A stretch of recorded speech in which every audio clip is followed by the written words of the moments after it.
and my sorrow. Okay. Bye. Like, alrighty. Bye-bye. Bye-bye. But welcome. Yeah. I'm not going anywhere. I'm here. No bye-bye for us. Good morning and welcome to Breakfast on GTV. Yes, indeed. Today's the 28th of September 2021. 2 more days and then September is gone like that. Charlie, 2021 they fly. Yeah, but then I'm sad to see September go though. Why? It's been exciting. It has been exciting, celebrating the whole Kwame Nkrumah thing and all kinds of interviews and things that we've done and places we've been. We knew it. One time, it is so. So hey, welcome to the show. We got a lot for you. Do you know anything about digital parenting? Yeah. 30 years, 20 years ago, or even 10 years ago, if you said digital parenting, was that kind of thing. Yes, but it's a big deal. It's a big deal now with the access that children have to online equipment, online devices. The internet.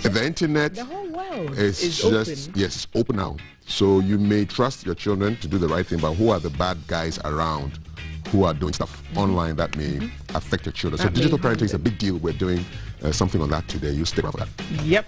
And you wouldn't want to miss our motivational message because we are learning so much every single day. And Dr. Kupio Sekusi will be sharing that word of wisdom with us, and we'll also be keeping an eye on traffic.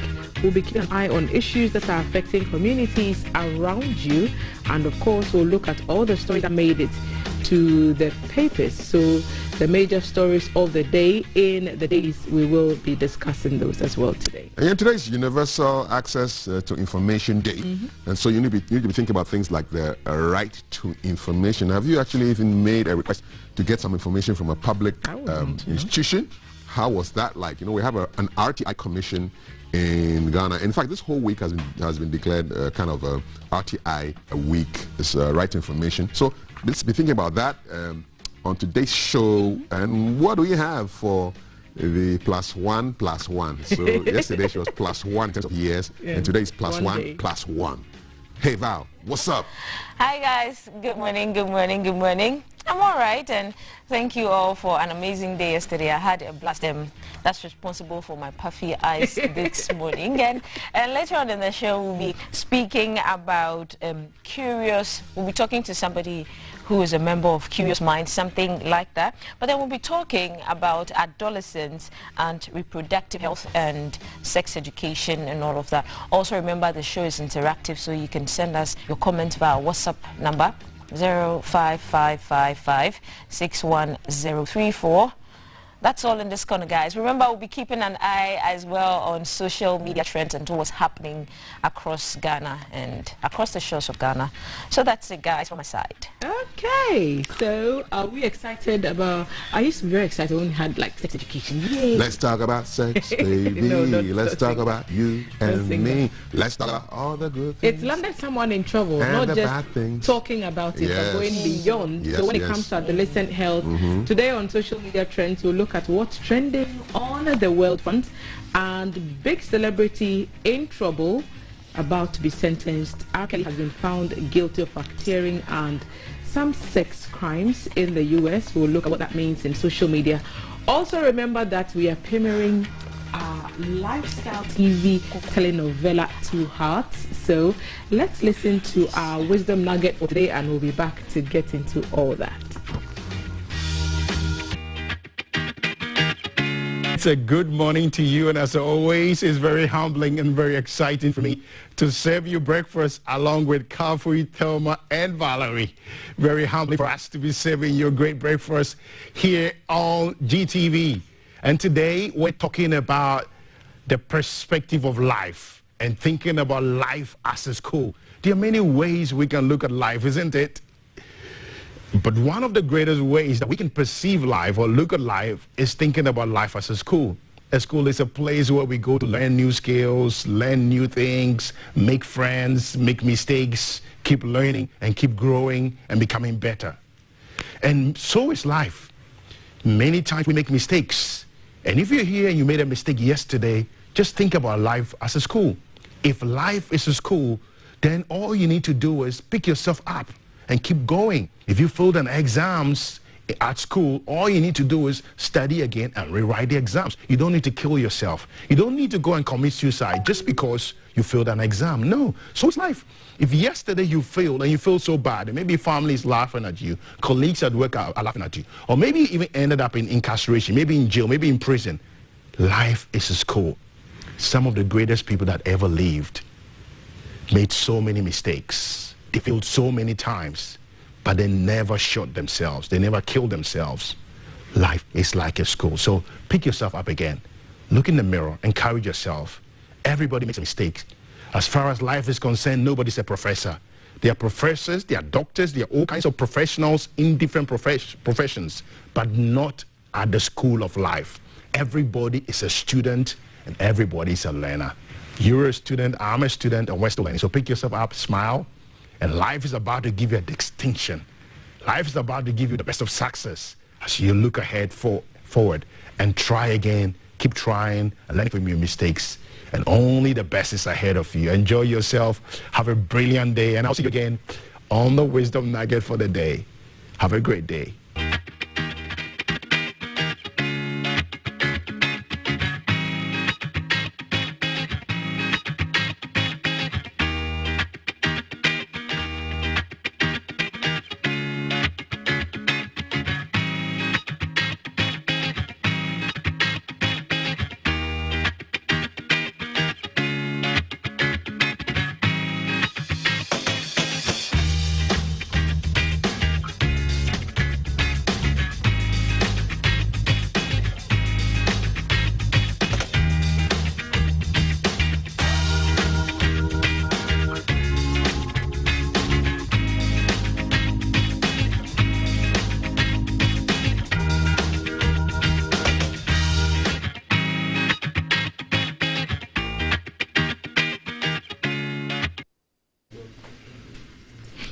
Yes. Thanks for staying with us. And we're doing social media trends. So if you get on your Twitter, chances are that one of the first tweets you'll see would be in relation to R. Kelly, guys. And the U.S. court has found him guilty. And the prosecutors are saying justice has finally been served. But his defense lawyers say it is an unfair verdict and they will be appealing. Your thoughts, Val?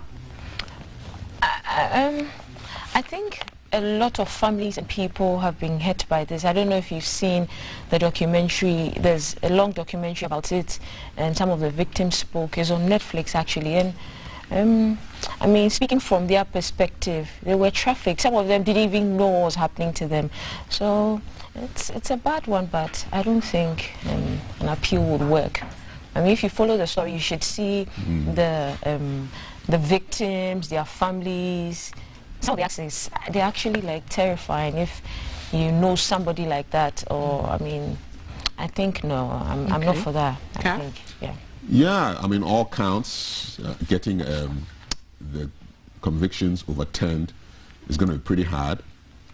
I never quite heard that he actually defended himself in court. Did he ever speak? It was just the lawyers that were doing all the talking for him. Nobody actually heard him say anything. None of the reports that I've read has said he's never spoken. He's testified, but he has always denied the charges that he did any of those things. I think for him, the interview that I did listen, I think it was with Oprah's Bessie Gale, and he had always said, no, I didn't do this, and people, you're killing me. I remember that interview so well. You're killing me, man. You're killing me, man. And he vehemently denied that he did those things. But if someone is saying you gave them herpes, mate, yes, you gave them herpes. You have a legal right, legally, you know, you're obliged to disclose those things to people. That, okay, if I'm going to do this with you, you should know, disclaimer, you should know that I have this condition, and let the person decide that they want to do it with you. You don't, I don't know, me, I feel too strongly about this case, so I'm just trying to restrain myself. If you've ever been in an abusive situation, or you've witnessed anyone going through any kind of abuse that has emotional attachment, then you see the extent to which some of these things can go. Like Valerie said, the docu-series, I've watched parents totally distraught trying to get their daughters back from from him, and he's always been very no, they want to be here and I'm not forcing anybody to stay. But if I keep somebody in the bathroom and they have to ask, you're keeping somebody in your house and they have to ask permission to go to the bathroom, and then that's a serious thing. These are adults, or yes, and the ladies, young children, ladies actually. And gentlemen testified that he had sex with them. And then I like the silence in the room. Yeah, when I was saying about sex, I didn't talk about it. This is about sex. Because it is, but it's about doing it the wrong way. If you're an adult and you want to have responsible sex, nobody will deny you that. But don't do it to other people's children. And then most of the parents gave their children willingly to him because they thought their kids were going to be mentored and put in music school to learn instruments and all of that. So if you're coming from a parent's point of view, it's actually... Yeah, you have some responsibility there. I mean, one of the stories I read on the BBC website, it said, what are you willing to give to, what are you willing to do to do music? What are you willing to give up to do music? Something along those lines. And it's allegedly a question that Kelly asked one of the guys that he allegedly, now no longer alleged, that the court has decided that he did it. And it's what's the price you're willing to pay to be famous? And I was telling you before the show, Kath, I think his celebrity status, and like the prosecutor said, he used his celebrity status to prey on innocent people. He's a predator. That's all he is. And I have no problem blocking out his music at all.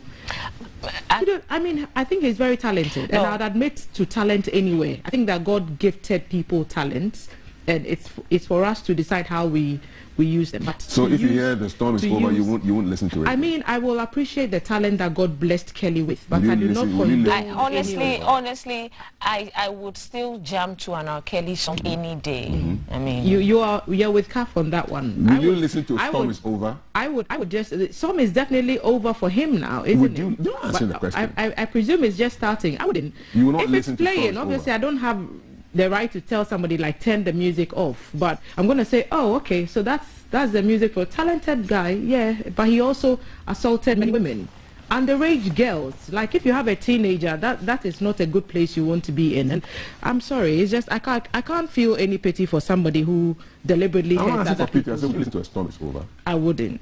I blocked him out. But you listen to Amazing Grace. I blocked him out, and I'm not perfect myself, but if I do anything wrong, I'll be held responsible for it, just like he has. So okay, so he will be sentenced on the 4th of and October. Why is the sentence taking too long? Like 4th of May. 4th of May next year. Yes. Wow. So why they cut back to then? Who knows? So we'll look into what that. What kind of system is this? Yeah, and I think it's part of the system, because it's going to appeal, right? Yes, but I think it's part of the system. I mean, part of the whole punishment process until the 4th of May. May 2022. Yes. Whoa. Instead of talking about R. Kelly, you should be keeping your 1 CD, 2 CD notes somewhere, because very soon we won't be seeing them. So look at these notes very carefully. The Bank of Ghana says because very soon will be out of circulation. These notes will not be around again. So start holding the Nkrumah notes, the 2 CD one, because very soon it's going to be out. So that's the 2 CD note and the 1 CD note about to disappear. The Bank of Ghana says the 2 CDs, they reminded us it was only meant to be a commemorative note. So it's not something that was meant to be around indefinitely, probably. So we'll see more the 2 CD coins. It's hardly around. Yeah, it's a cost thing. They say it costs them too much money to print these notes. You know, a lot of money. I saw the figures and they were just crazy. And so the 2 CD and the 1 CD are going out. So start keeping them, because you won't see them again. They're gone. Yeah, pretty much. There are a few tweets where this is concerned. I'm excited to read a few of them. Bank of Ghana's decision to phase out the 1 Ghana and 2 Ghana CD notes to increase economic hardship in the country. Prices of commodities would be overpriced if there should be an increase. Is this guy economist? You know Ghana, we have 30.8 million coaches, economists. Bank of Ghana's decision to stop circulating the 1 Ghana and 2 Ghana notes doesn't mean it's getting out of the system, or they are replacing it with its coins equivalent. Teacher Thelma has struck again. So instead of paper, we'll use coins. Personally, I don't see any big deal. I agree with that, Excellency. I sincerely don't see any problem with it. If they won't print 1 cedi and 2 cedi notes, what will happen to products that cost less than 5 cedis? Well, the Bank of Ghana advises that you go to such shops with a bag full of cowries and salt from. I mean, a bag full of I like cowries. this handle though, the Achim Mafia. Ha! Look at the photo. People do. Evans Nail, okay. Bank of Ghana wants to phase out the 1 Ghana and 2 cedi paper notes from the system. We will only use the coins. That means they will print more coins. The system to replace the phased out note. Why be 3D printing? Some people are about to cash out big. When they start print coins, this is why they I never seen something before, unless it's 3D. And I'm the English. Yeah. You didn't see that one. You didn't see the print of coins. I repeated the coins because I'm not English. But oh, and then let me watch. There's a funny one on Twitter. It says Bank of Ghana to stop printing Ghana 1 cedi notes and 2 cedi notes soon. And then there's a photo of a guy dancing, and that's Ghana past this. Oh. Because that rather means that you have more coins in the offering bowl, doesn't it? Because it is 1 cedi. You don't want the coins. So those of us who do 1 cedi, 2 cedi offering there, now you have no choice to sound. You know, sometimes you go to buy something and then you know the coin and it goes cling. But it could be a heavy coin now because you go and buy stuff and then the person you change, the person is saying, "Oh, I'm sorry, oh, I only have coins." Give me is the coins not money? Give me the coins. So now you won't have a choice. Yeah. I've been keeping 1 and 2 cedis in my susu box. So. Okay, oh, that's so before we go to the next one, it said if Bank of Ghana takes out the 1 Ghana and 2 cedi notes, the coins will lose value in a short time. Really? And very soon we will buy 1 sachet water with 2 Ghana coins. Yeah. Do you think they make the voodoo economics? I mean, voodoo, man. I wonder if they are an economist. I just have to say that views and comments expressed by persons on any of our platforms, on any of GBC's platforms, represent their own views and not that of the GBC. So it's not meant to be an endorsement of any sort. We are just reiterating what other people may be saying. So that's just for your information. And you are free to have your say across our social media handles on Facebook, Twitter, Instagram, and on YouTube. You're also free to have your say via our WhatsApp line 055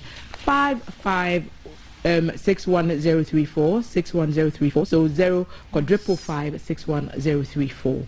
And of course, Milovan has gone right to work and he's preparing for the Ghana game against Zimbabwe. He's released a provisional squad, and so these are all the people. I'll ask Valerie who she knows in this list, but goalkeepers, Lawrence Atizeli, Richard Atta, Ibrahim Danlad, Jojo. I mean, I can't go through the entire list. Where are the people in the Ghana League? How many Ghana League people which names were you looking for? Thomas Partey, I've seen him. I'm obviously, good. And Andrea, I'm fine. Wakaso. Yes. I'm interested in the local league players. Ibrahim, Danlad, so Asante Kotoko, Richard Atta, Hartford. Kotoko, so Hearts. And then come down, Kotoko. Defenders Ismail. There's Dreams FC. Okay, Dreams FC. This is Reading. This is Reading, so that's in the UK. Okay, let's Dream FC as well, yes. There's Asante Kotoko there. Let's see. I'm going to map, what I'm going to do right now. Nope. I'm going to do some small research on these names. It's Accra Hearts of Oak, yes, Asante Kotoko. And then Dreams FC. Kotoko again under Dreams. 2 under Dreams. So yeah, but then it's still the same team. So it's 1, 2, 3, 4 local players. That's all? As far as my eyes can see. Yes. I don't know if there are more. Only 4? Should there be more? Should there be more local players? There's 5, right? There's a 5th one somewhere. Okay. Let's look, Charlie. We need glasses badly. I'm wearing glasses and I can't see it. I'm sure I'll catch it maybe later on in the show. But last midfielder, last Steadfast FC. Steadfast. Yes. That can only be a Ghanaian team. It's from Tema. Go Tema. You know them, okay. Tamale. I'm recalling the fans back. I thought it was Tema. Wow, look, you want to re-Christian the team. So, guys, what do you think about Coach Milo's pick for the Ghana squad ahead of the game with Zimbabwe? Send your comments and suggestions to us via the number we've just announced, 05555611034, or on our social media handles. Question. Have they finished paying Akuno? Have they finished paying Akuno? That's my question. Forget about the squad. Has Akuno been paid? Some will say that Akuno's own is... Akuno should be paid. But you don't know that he hasn't. He has not been paid yet. Hey. Okay, well, let's table that. So, like we've been saying for the past week, unless you've been hiding somewhere and you haven't brought your head out of the sand, GBC's Lifestyle TV is premiering a new telenovela on the 4th of October at 8 p.m. and we are excited to see all the exciting things that it will bring to our screens. We are hoping to all of us as a family sit down. So the GBC family, you out there at home, have a good sit down Monday evening and watch the telenovela Two Hearts, the story of two identical women living completely different lives who meet under circumstances that life has thrown its bits and bobs at them, and we'll see how they handle it and all the issues that come with it. So there is a trailer and we want for you to see it again.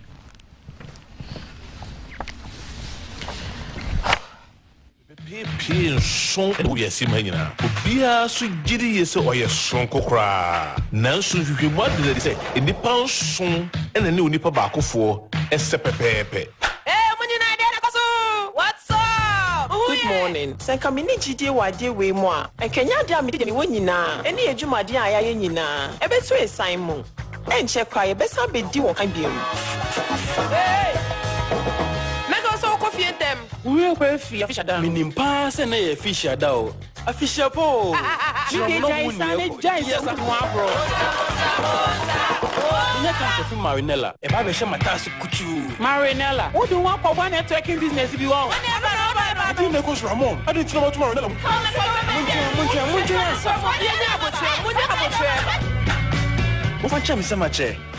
Lisa, Moka in Shishano. In Shishana and United Tumuno. a charm Busuminsia. Our really papa so. What? Papa, Miss Canada goes on. What I'm saying, sure, Baka. Couple Miss Roy, a bit your way. So went here, no cool, Papa. Sure, but say a bit your way, dear, same Hunaqua. Minuya again. Sisi, I may have brought for fro. Minim class any. I didn't know what's a mepina dear way so. At the LG's Yakuban Continenty Anna. Let's me also, we are no papa. A son said, Men are maker. A dear Ed Dim Power Brabwemu and the Sabinia or the Four or your Fimpadi.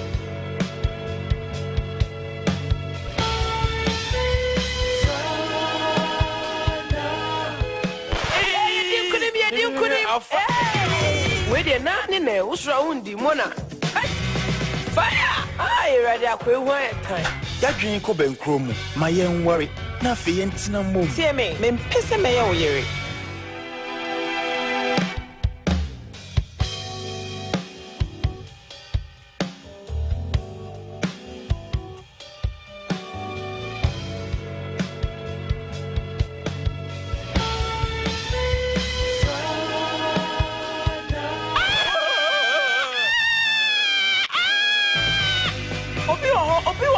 Lifestyle TV and the romantic comedy I saw Abrel.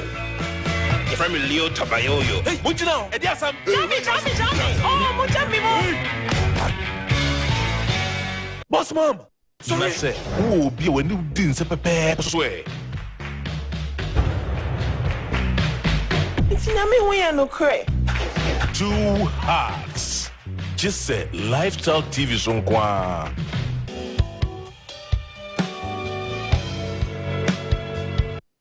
I'm mapping pretty soon. Of what? The new squad they put up. Okay, so that's Two Hearts, October 4, 8 p.m. Lifestyle TV. Those are the details you need to keep on top of your head. You don't want to miss. Look, I want you to go to bed Sunday night with a reminder on your phone that on Monday, 4th October, 8 p.m., Two Hearts is premiering on Lifestyle TV. Guys, we're still excited, aren't we? Yes. Anytime I see Mona doing the I just lose it because she's so real, relatable, isn't she? The translations are really good, you know. I mean, the interpretations, but they bring in kind of terms that are trending right now, you know, and. Wait there, 419. Somebody said, oh, really 419 in Philippines, but it's good. I like it. So Lisa, who is the rich kid. the bougie sister, who's a bougie sister, her dad is forcing her to marry someone because of business connections. They're friends, right? Do you think it still happens in current settings? Are marriages still arranged? I mean, I wouldn't say I come from, you know, when you talk about notable family names in Ghana, I don't think my family, big ups to all of you at Koligono. I mean, my family, we're a great family, but if you want names, like big names, so I can't assume I know how that system works about marriage between two powerful families to form some kind of alliance, business or otherwise. So I want to see how it plays out. So if you have any scenes or know any people like that, you don't have to mention names, but you can send in your comments to the Lifestyle channel page. They are on all our social media networks as well. Well, I kind of confirm that it does happen. If you look at the rich families, they tend to marry amongst them within themselves, you know. And I was listening to one show on the radio, and a lady was saying that, listen, if she were to go back into time, she's not going to marry for love, man. She'll look at where the person is coming from. She said she's not going to marry. She's not going to marry for love, man. Put that aside. Marry somebody that can give you a stable home. To be fair, that's what she said. She was real. Love alone, I think, is not enough to sustain any relationship. Romance without finance is a nuisance. My former roommate used to say that. It's romance without finance is a nuisance. This is my former roommate. I like your friend. I like it. So, how are you financing the romance? Lifestyle TV premiering Two Hearts, October 4, 8 p.m. Follow their social media handles. They're on Facebook. Send your comments ahead of the premiere. And as we keep saying, there will be a live chat room session after every episode, so that me and you, we can sit there and get all the gist, okay? All the gist that we saw on the episode, to have the opportunity to discuss them and analyze them into a bit more detail in the chat room. So this has been our social media trends segment. Remember, COVID is still with us. We haven't spoken about COVID for a while, but vaccinations are ongoing. Go out there and get vaccinated so that all of us can be safe. I mean, let's get back to fully being out there, and so that we can enjoy the rest of the year. Christmas is coming. Traffic has already started, so Charlie, look sharp and go and get vaccinated. We're back to continue the program. Stay with us. This is #GTV Breakfast. What's wrong? Live from GBC Studio 1, this is the Breakfast Show.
And sometimes it's for good reasons and sometimes it's for bad. And the young adults spend more time on social media, and so the physical contact, so social physical contacts hours have been largely reduced for a while now because of the internet platforms that we have. So we have more younger people spending more time on the social media handles, Snapchat, Instagram, WhatsApp, Facebook, and what have you. So it means that there's a lot more time being spent there, and so e-crimes are also on the increase. So e-crimes, electronic crimes also on the increase. So ECrime Bureau, there's a company, there's an organization, there's a group called ECrime Bureau, as part of their corporate social responsibility, is implementing a proper cyber hygiene practice for parents and guardians to offer the right guidance and protection to children from online predators. So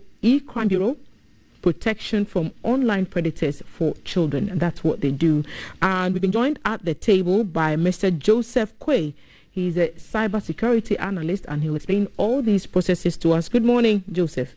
Hi, good morning. Thanks for joining us. It's good to be here. We are talking about digital parenting. What does it mean in definite terms? So basically, I think if you're breaking it down, simply all it means is that, parenting, as we know, is bringing up children, right, at the home, teaching them values, teaching them basic rules about life. So digital parenting alludes to the fact that we are in an age whereby, people live a significant bit of their life online. They have profiles online. There are children who currently are popular online, have millions of followers, but their parents don't even know. So children are living online now. And the idea is that how can parents, right, apply the same traditional concept of parenting in this online space that children are, and then young adults are currently on. So that's the whole concept of digital parenting. Okay, so it's not the actual parents of these persons, but it's the electronic platform that has been created where other people influence the child. That's what you're saying? Yes, but basically, yes, in a way. It's the parenting act, how to parent a child, but online. Okay, that is, I think, the sum of it all. How to parent children, but from the online perspective, where they now have their lives, right? They have at least a portion of their lives playing out. Okay, yes. And is it, because I'm trying to figure out whether it is the actual parents of the child who are using the electronic platforms, or whether it is other people. I guess that's why I keep coming. Oh, fantastic. So the subject here, right, or the main target is the child. And the one that is, how do I call it, the proponent, the one who is going to initiate the activity is the parent. So this discussion is actually for the parent. Okay. You understand? But I think in the discussion we would have some key pointers on things that children or young adults will also benefit from. But the main target of this particular discussion is the parent. How do we keep our kids online? How do we keep them safe? Would you say that it's a real challenge? It is. Children are at risk a lot by spending a lot more time online. It is. How serious is it? And I'm very happy that you discussed this morning about the R. Kelly scenario. So imagine a number of R. Kellys, right, who are online, and because the online space, you can put up any picture. You don't get to see people's faces. There could be R. Kellys hiding behind 14-year-old boys' pictures, and luring children in, and before they realize it, it's too late. They are already in a trap. So that is just one scenario. But that's in the US. Are you saying it's the same threats exist in Ghana? It does. The whole idea is impersonation, right? Being able to, and that's just one of the threats or the risk, being able to impersonate someone online. You see, the online space is very difficult to regulate sometimes. What shows that I'm who I am based on the picture that I'm using? There's nothing that shows. I could easily go and take anyone's pictures from online, paste them there, and create a profile entirely. So impersonation is one of the things that, to be honest with you, children fall very victim to, because they are chatting with people they assume are friends online, having conversations. But behind these profiles, sometimes they are grown men Okay. So what's the risk here? Just establish that. So the risk here is the children are introduced to or are likely to fall into pedophilia and bad influences from adults who are pretending to be who they are not online. That's one. There's also the risk of, the privacy concerns. When you are young, you don't know the implications of your personal data. So you find that young adults have, or your children, they have this, when they are online, they tend to share more than is necessary. They share pictures of where they live, they share pictures of when their parents are out, and they disclose so much information that someone who has bad intentions can easily take some of this information and then spin it out for bad and commit other crimes. So that's the second risk. Too much information being shared, personal information being shared, and the associated threats that come with such a behavior.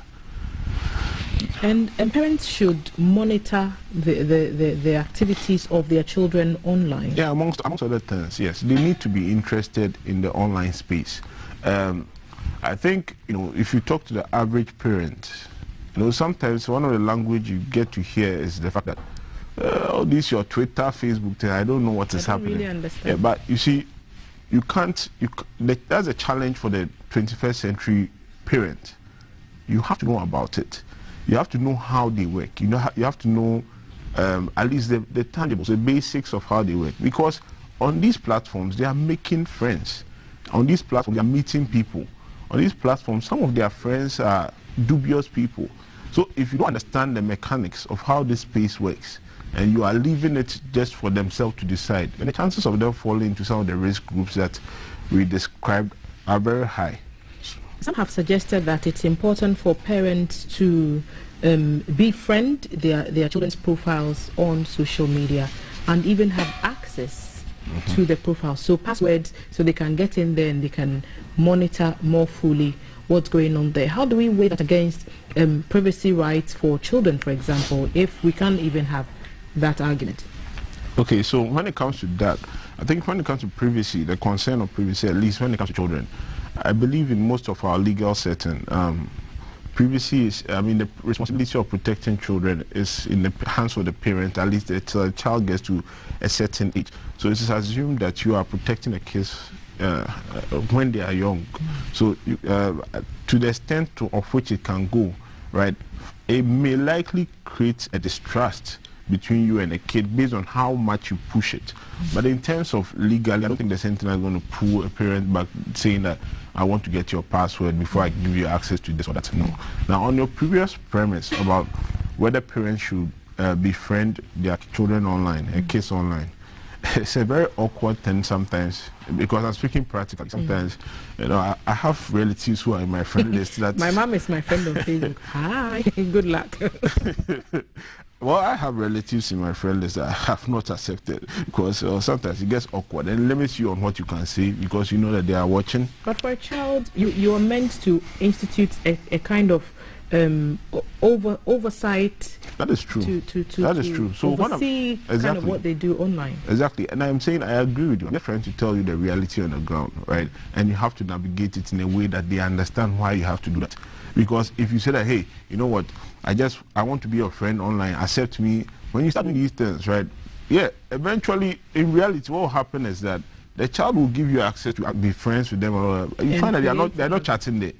They will just go to another social media platform and be communicating there. So what's the best way for parents to even broach the subject of protecting, or even making the children aware of the dangers that they are only looking out for their interests? And I like the key word you used, aware. Okay, that's the awareness bit. The letting kids of, and it varies from age to age. There are certain things you have to let kids be aware of. In terms of, first and foremost, the risk that comes with online behavior. You let them understand that, hey, if you are going online, okay, first and foremost, you set boundaries. So there are some parents who say that, I won't give you access to online platforms until you are a certain age. If you look at some of the platforms like Facebook, Instagram, and then co, there's an age requirement. For Facebook, Instagram, you have to be 13 years and above. For WhatsApp, you have to be 16 years and above. So some of these requirements, you set it as boundaries first and foremost. Secondly, you let them be aware of the risk, like I was saying. So what can happen? Once you are able to get them to buy in on some of these ideas, it's easy to let them understand why you have to do what you have to do. So in this case, I want to be your friend so that in case, hey, if someone is trying to, some shady people are trying to befriend you too, I can easily advise you on this, and then you block such people and whatnot, and you guide them through the process. Okay, so this whole thing you're saying has a psychological impact on how young people think and even how they analyze their present circumstances in the future.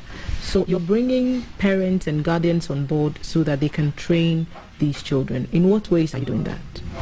Okay, so one of the things we are doing is first and foremost using platforms like this to get the message out, okay, about the fact that we can't help it. The technology caught up with us too fast before we realize. So what can we do? What we can do is that, and these are some of the things we talk to parents about. And what we can do is, if possible, right now, of all the platforms that are there, like the phones we use, Android and iOS and all of these things, they have parental controls. So some of these things, before you give it out to children, you give some of these devices out to children at a particular age, right? There are some controls you can set.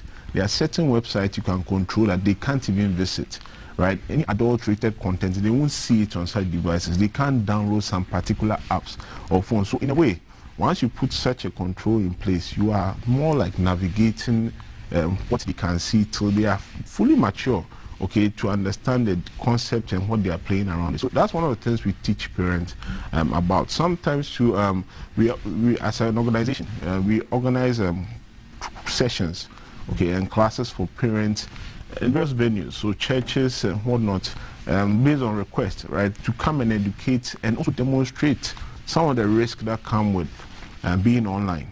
Because sometimes, to be honest, unless you see it play out, unless you see certain videos, see how these criminals are really acting, you don't appreciate it. So we do that as well. And then lastly, for the technically, maybe parents who are not really technically savvy, right, we assist with also helping them with certain technology solutions they can use to help monitor and then keep abreast with their parents online, their children online.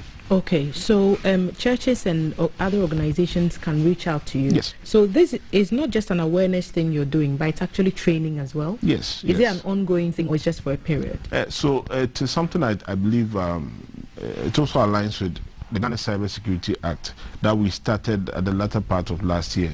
But it has been going on and to be going on throughout the year that if you require training as a parent in some of these fields, you could organize some kind of session for yourself or preferably a group of parents, right, so that we can educate you on some of these things and show you some of the risks and also some of the tools that you can use to protect yourself and children within this space. Okay, so apart from setting the parental controls, yes, what are the other tools that a parent could employ? Sure. So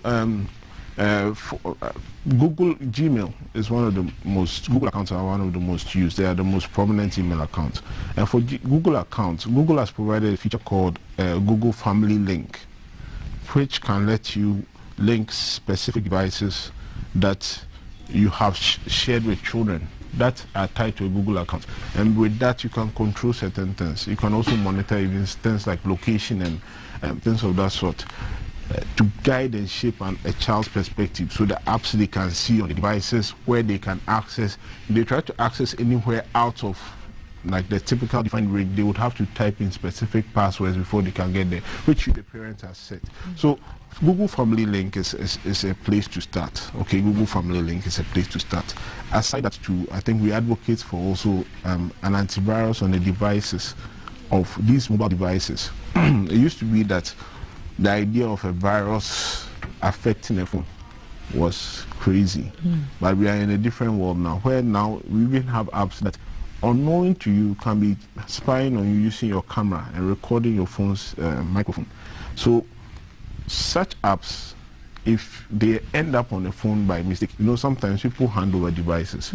So maybe you handed over a phone to a child, but you didn't know such a thing exists on it.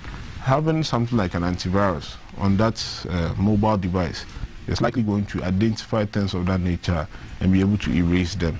So I think off the top of my head, okay, these are some of the technological things that can be implemented by almost any parent. A Google Family Link, and then also the antivirus on the mobile device. But we are basing all this off of the premise that the children will only use the device that we give to them. But chances are, if they know that you've set controls, they would put that down and use another device which may not have those restrictions. How do parents navigate that as well? So that is a very interesting question, and I think on that, to be honest with you, that is where the parents' job of upping up their knowledge, okay, is very high. Yes, fine. You have to be aware of, for example, let me give you an example. If a child uses a particular username online, okay, maybe I'm Joseph Quay, so I use JQ or JQ or something online. There's a propensity of me to use that across this multiple social media channels, okay? So sometimes if you are limited in terms of the device view based on what you have given them, right, you can also use their social media handles and then check across to see the kind of activities, and you realize, okay, there's a gap somewhere. Right, I know you have this and this on your phone. How come I'm seeing this social media? It means that there's a likelihood you have a device. That's where certain conversations are needed. Okay, hey, we had certain boundaries, this and this. I realize that you have been doing this and this and this, and which are against it. So I'm taking this, corrective action or punitive action. There has to be certain consequences for things like that. But to be honest with you, there are always going to be those who will be able to slip out of the crack. Okay. When it comes to some of these things, in terms of using certain devices and whatnot. And the parents, to be honest, sometimes you may not notice. But I think it is on us to be also extra vigilant. And once we engage them, to be honest with you, once you engage the kids early, okay, and there's no hiding, you let them understand that, hey, I'm giving you a device, I'm giving you these things, these are the risks. I think once you win their trust, it's very easy to get them on board with some of these things. How do people contact you to set up some of these group sessions? Fantastic. So if you just Google ECrime Bureau, right?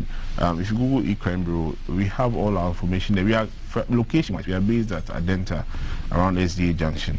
But in terms of contacting us by phone, all our details are available on our website. Okay, you can reach us by phone, and then possibly, if there's a phone number, I think that phone number would be 020.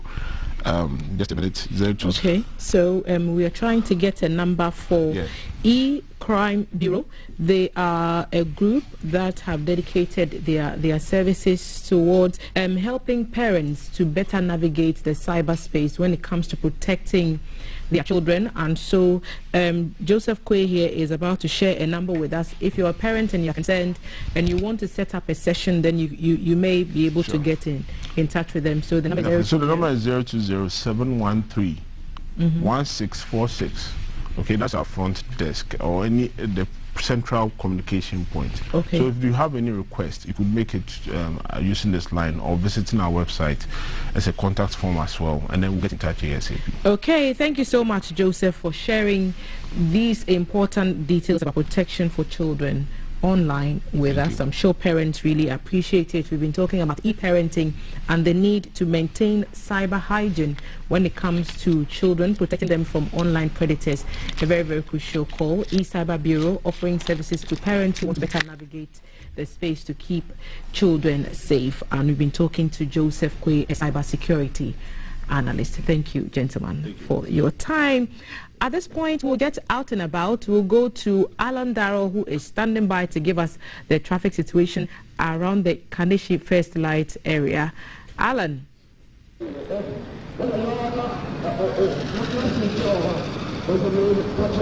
Hi, good morning, Thelma, and welcome to First Light around Kanishi in the Greater Accra region, just about some few kilometers away from the central business district. I think this morning's conversation on cybersecurity or cybersecurity awareness is really critical, especially where you have applications that can spy on you on the blind side and you, the phone owner, may not be aware. I think it's about time we get a lot of these to help us stay at least one step ahead of the criminals who would want to spy on us for whatever reason. But back to traffic situation around Kanishi this morning. From the shot you can see behind me, which points eastwards behind me, there's traffic flowing in from Kanishi, and this is functional because of the functionality of the traffic lights this morning. There's also a policeman present who is basically ensuring that the traffic lights are obeyed, and in some instances he will intervene to wave on traffic just so that it will not be so piled up behind, or the tailback would not go as far as he can't even imagine. What you see filing out now is traffic coming in from Kanishi, Obechebilamte, Graphic Roads, parts of Circle, and also Abosokai, headed towards the Central Region's general direction. And so you'll have them going towards Odoko, Malam, and its environs beyond where we can basically imagine. You also have that coming out from the same direction, headed out towards Kanishi and possibly Abosokai, and then also Accra, that's a Central Business District, through the Traffic Road, the Graphic Road, and the rest of them. If we spin round or pan round up towards southwards, you have traffic coming in from Mataheko, Russia, Sukura, possibly parts of Abosokai into this intersection, and this may possibly be heading out towards joining the Accra Kaswa Highway or Accra Cape Coast Highway, or going towards parts of Bubuashi, North Kanishi, and also connecting from there towards Circle. Let me point out that if you're traveling towards Accra and you want to get there as quick as possible, this intersection provides an exit through the back roads of North Kanishi, Awudome, and then part of Graphic Road into Accra. If you want to avoid the traffic, mainly at Kanishi and Abose Okai.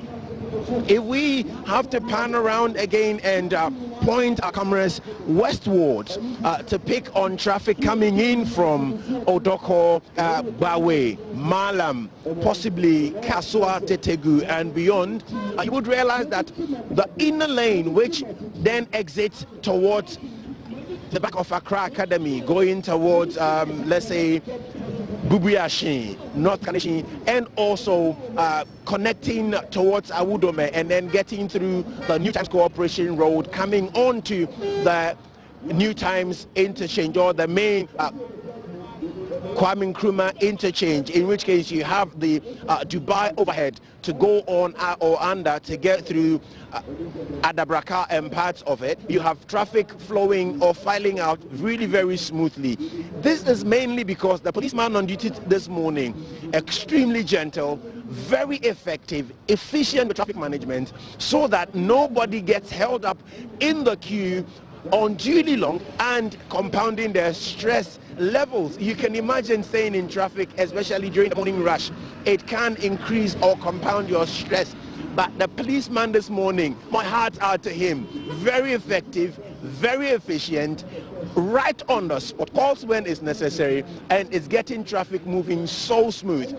I must also point out that this traffic you can see coming towards the intersection, turning towards the back of Accra Academy Senior High School, comes all the way from the Dansman Junction intersection. That's as far as the tailback can be seen. It goes all the way towards the Dansman Junction intersection and makes its way slowly towards this main First Light intersection. Due to the efficiency of the policeman on duty this morning,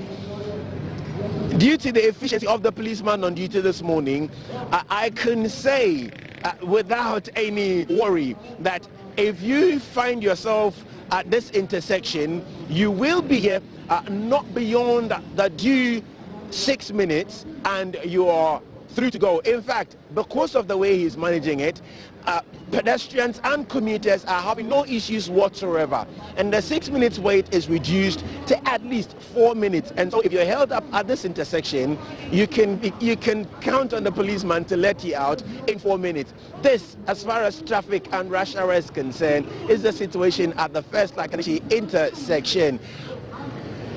It's hashtag GTV Breakfast. Back to you in the studio, Thelma.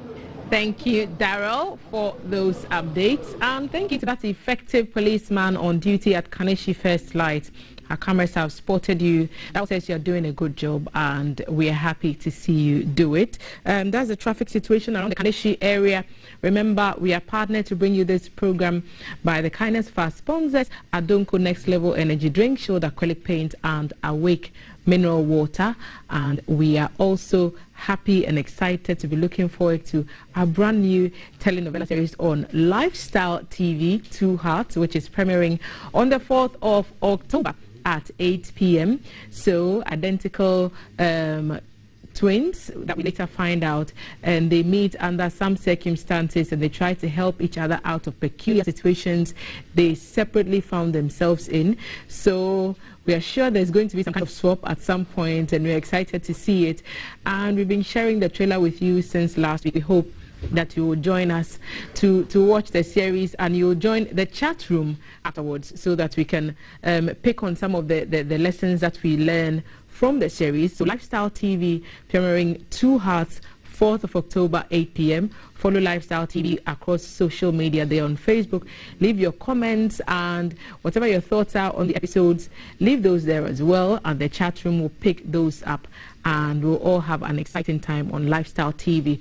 And if you finish watching the telenovela and you think that you may be interested in betting, then mybet.africa may be the best choice for you to break out of your boredom. If you're bored for any reason, mybet.africa, they've instituted a bonus code GTV, and that will give you a bonus to play more games: virtual soccer, MyBet League, spin to win, drops and wins, and other exciting games. You get 100% money back if you lose your first bet. So you make a first bet and you lose, you get your money back straight away. Join the truly Ghanaian home of betting now, mybet.africa, the home of betting. Let's go to my colleague Jay Gabra, who's monitoring traffic situations around the Tema Community 18 Junction area. Jay, good morning. What's happening in the Port City Community 18 right now? Yeah. You let you go. Jay, we are waiting to hear your details on what traffic is like at the Community 18 Junction area. What can you tell us?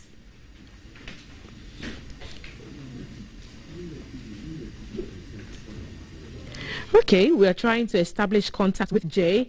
Earlier on, we had a sit down with Joseph Quay, who is a cybersecurity analyst, and he was talking to us about how parents can ensure that their children are safe. We hope that you caught that session, and if you didn't, you can always watch it on our Facebook stream. So it's on Ghana Broadcasting Corporation. You can watch it so you know how to keep your children safe. I just need to reiterate that point really quickly. And so there are predators out there. There are people who want to take advantage of our children, and we want to keep them safe at all costs. And so they are a group of people who provide parents with the skills that they need to be able to navigate the internet so that we know what the children are up to and how we can keep them safe from some of these bad nuts out there. We don't want to expose the children unduly. This is Breakfast on GTV. It's time now for us to take a break. When we return, we'll establish contact with my colleague Jay Gabra to tell us what's happening with the traffic situation in Tema Community 18. But we'll be right back after this break. Stay with us. Live from GBC Studio 1. Fire! Are you ready? Ya dream ko ben kromu. Ma yen worry. Na fe yentina mo. Me mpese me ye oyere. Aha. Waji obi ade. Two Hearts telenovela. Campus Bayer Tekeke.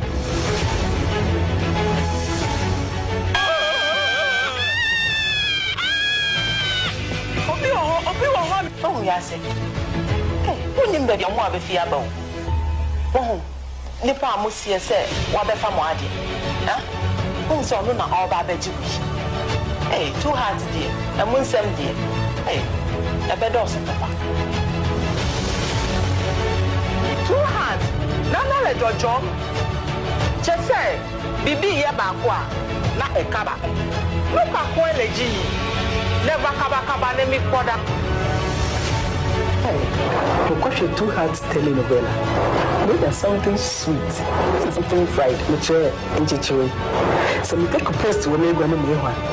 In fact, so I'm saying, I'm sorry. Two Hearts telenovela. Wow, just send your media konya bako ba de BA. No makwako who say, Miskeni babu, and now some papa was kebi wo baby, na me that so say me brace ya. We can see here. Two Hearts telenovela. Just a telenovela when they do trouble, and then the Asha calling you. Of course, me Samre, oh, Hammy, of course, try me, I said, what's the time, babe? Yashasi, and Mamma train never tell me. Singing one was so beer.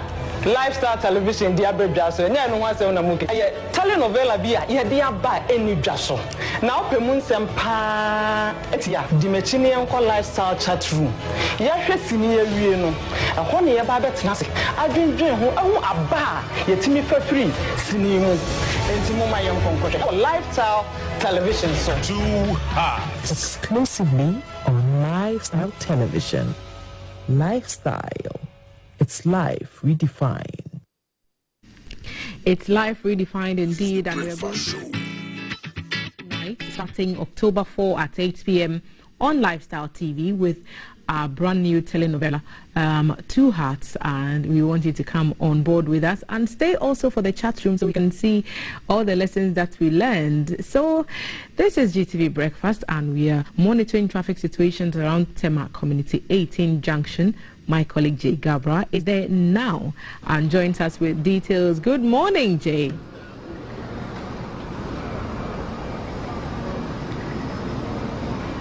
Yeah, good morning, Tom. How you doing?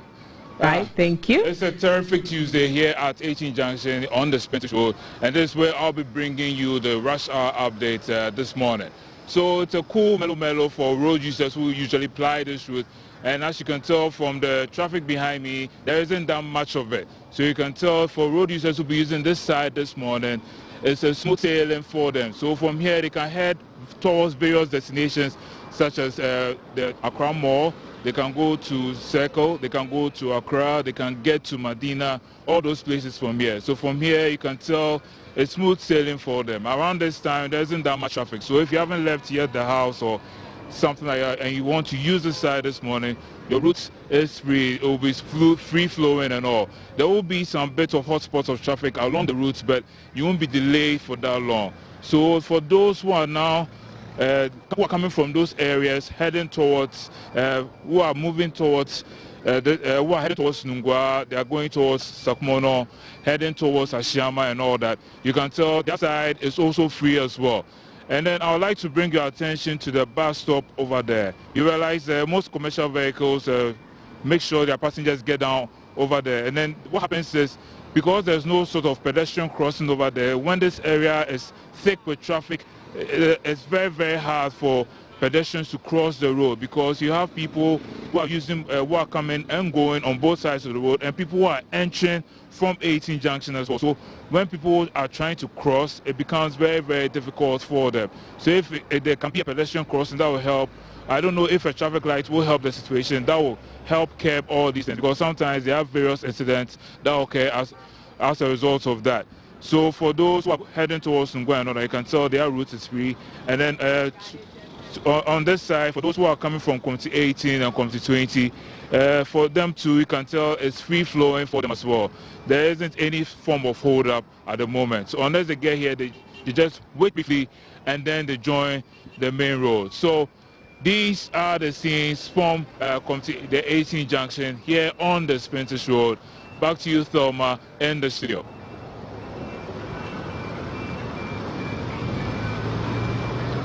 Smoothly at that particular point in the Greater Accra region, free flowing traffic, Community 18 Junction. So if you're heading towards there or through there, you know what to expect. And we'll take another break, and when we return, Kath and the team will sit down to analyze the stories in the dailies. Today we'll be back. It's hashtag GTV Breakfast.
From 1921 to 2021, the journey to our center. Live from GBC Studio 1, this is The Breakfast Show.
Hashtag GTV Breakfast. Good morning, welcome to the show. My question, will you miss the 1 CD and 2 CD notes when they are finally gone? Let me know. 055-556-1034. Headlines, big story today.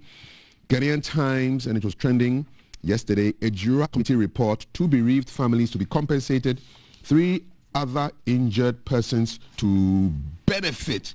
And there are more details. Grab a copy of today's Ghanaian Times to check out exactly what the story is. But we want to have some commentary on this particular news, and so I want to bring onto the line a fraud and security consultant, Richard Kumado, who is joining us right now. Richard, good morning. Welcome to the headlines on GTV Breakfast.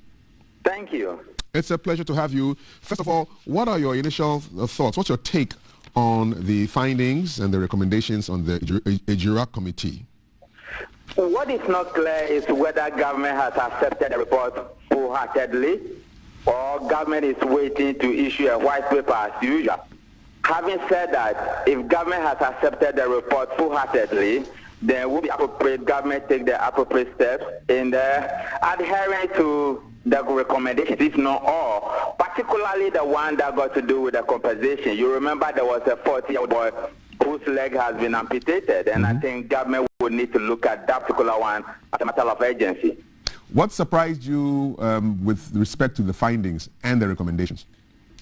Nothing really. These were things we know already, and they were things we should have been doing many years ago, and we overlook it until the death of Kaka. So let's just say it's a wake-up call, and we have a responsibility as a nation, especially those in the Home of Affairs, to address the needs and the concerns, particularly when they have been well captured in the public inquiry report. So there's a recommendation for the immediate transfer of the district police commander of Ejura, DSP Philip Kojo Hammond, for his incompetence in handling the situation and for the fact that his relationship with the community seems to have been damaged beyond repairs. You agree with that?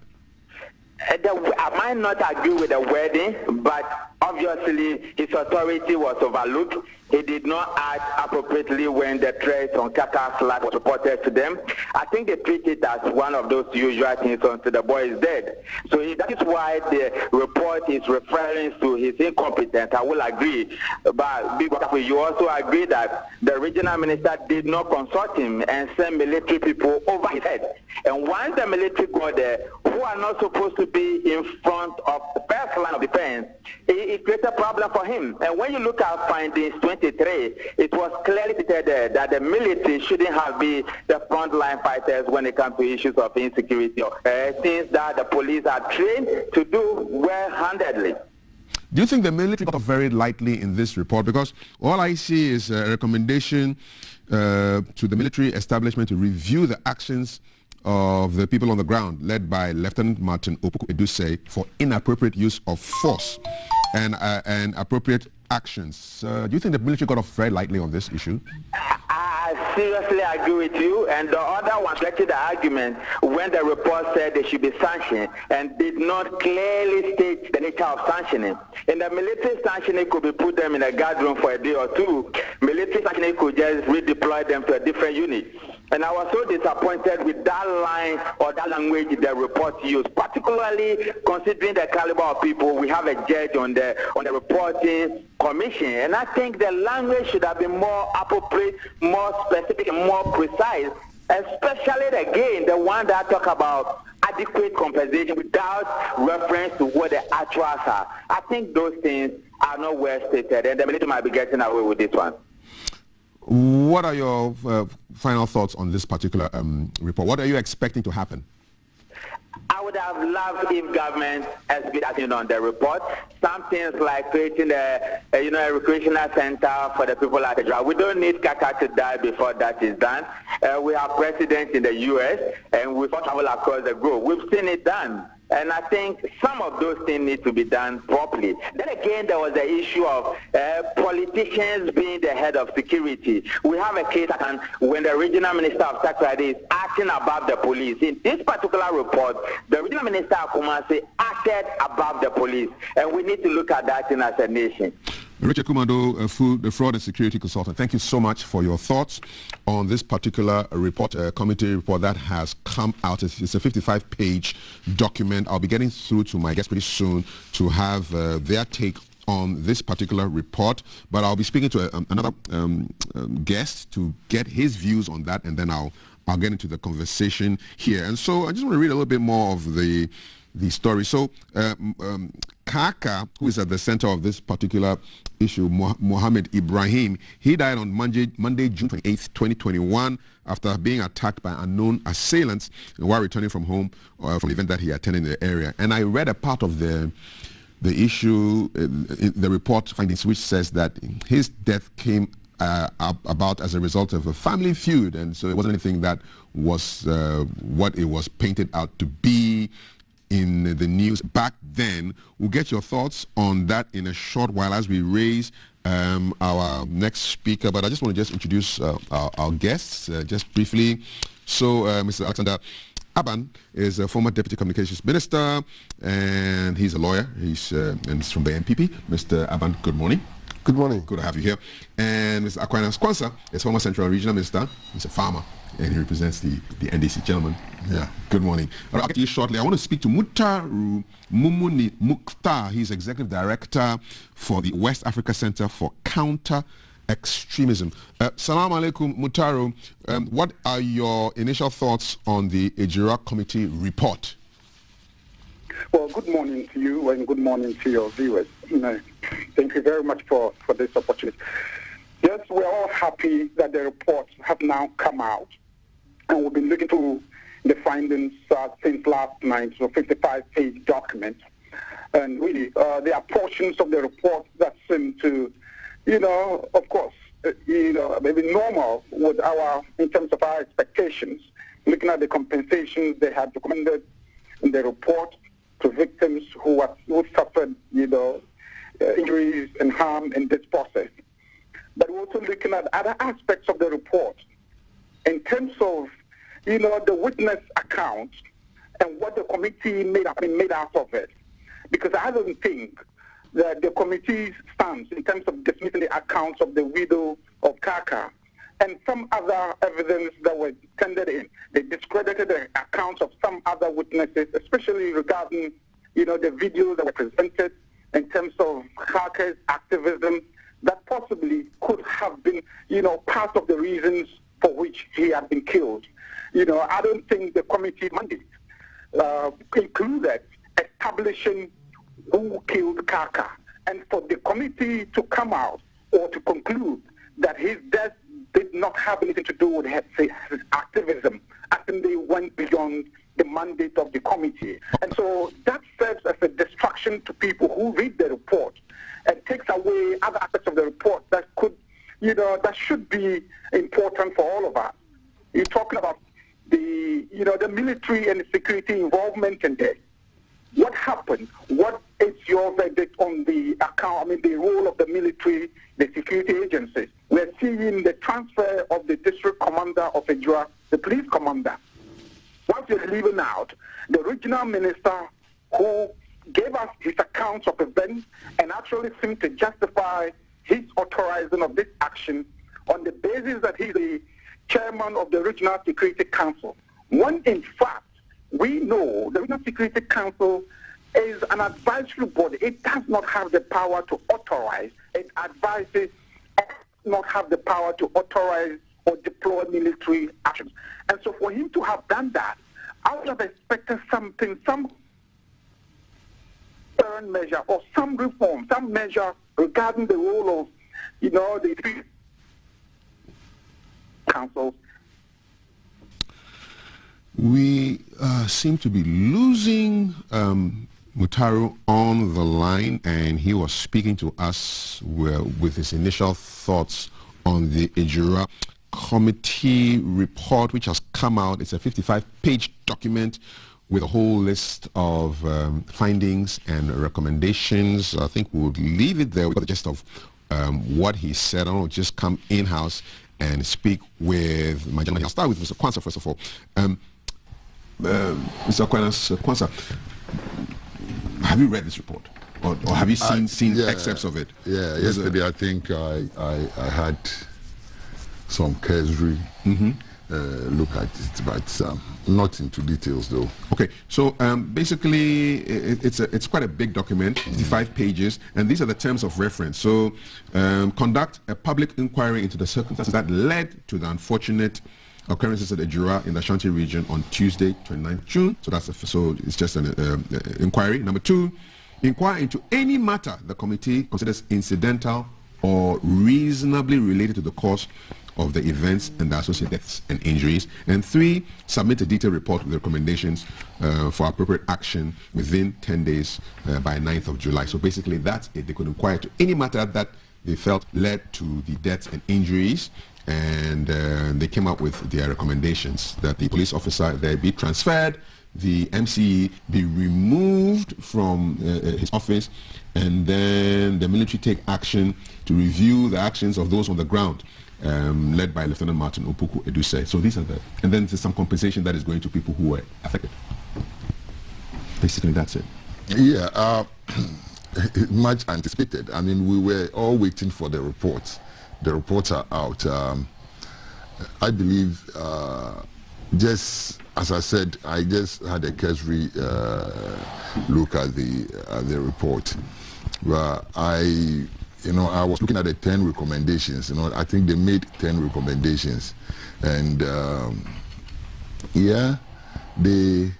that's the way to go. I mean, because you can't bring back the lives of those we lost, but definitely some compensation will do for the family, and especially the little boy who had his limbs amputated. I mean, I believe he had to go to school. I mean, getting a proper wheelchair or even prosthesis or whatever. I mean, I believe it's in the right direction.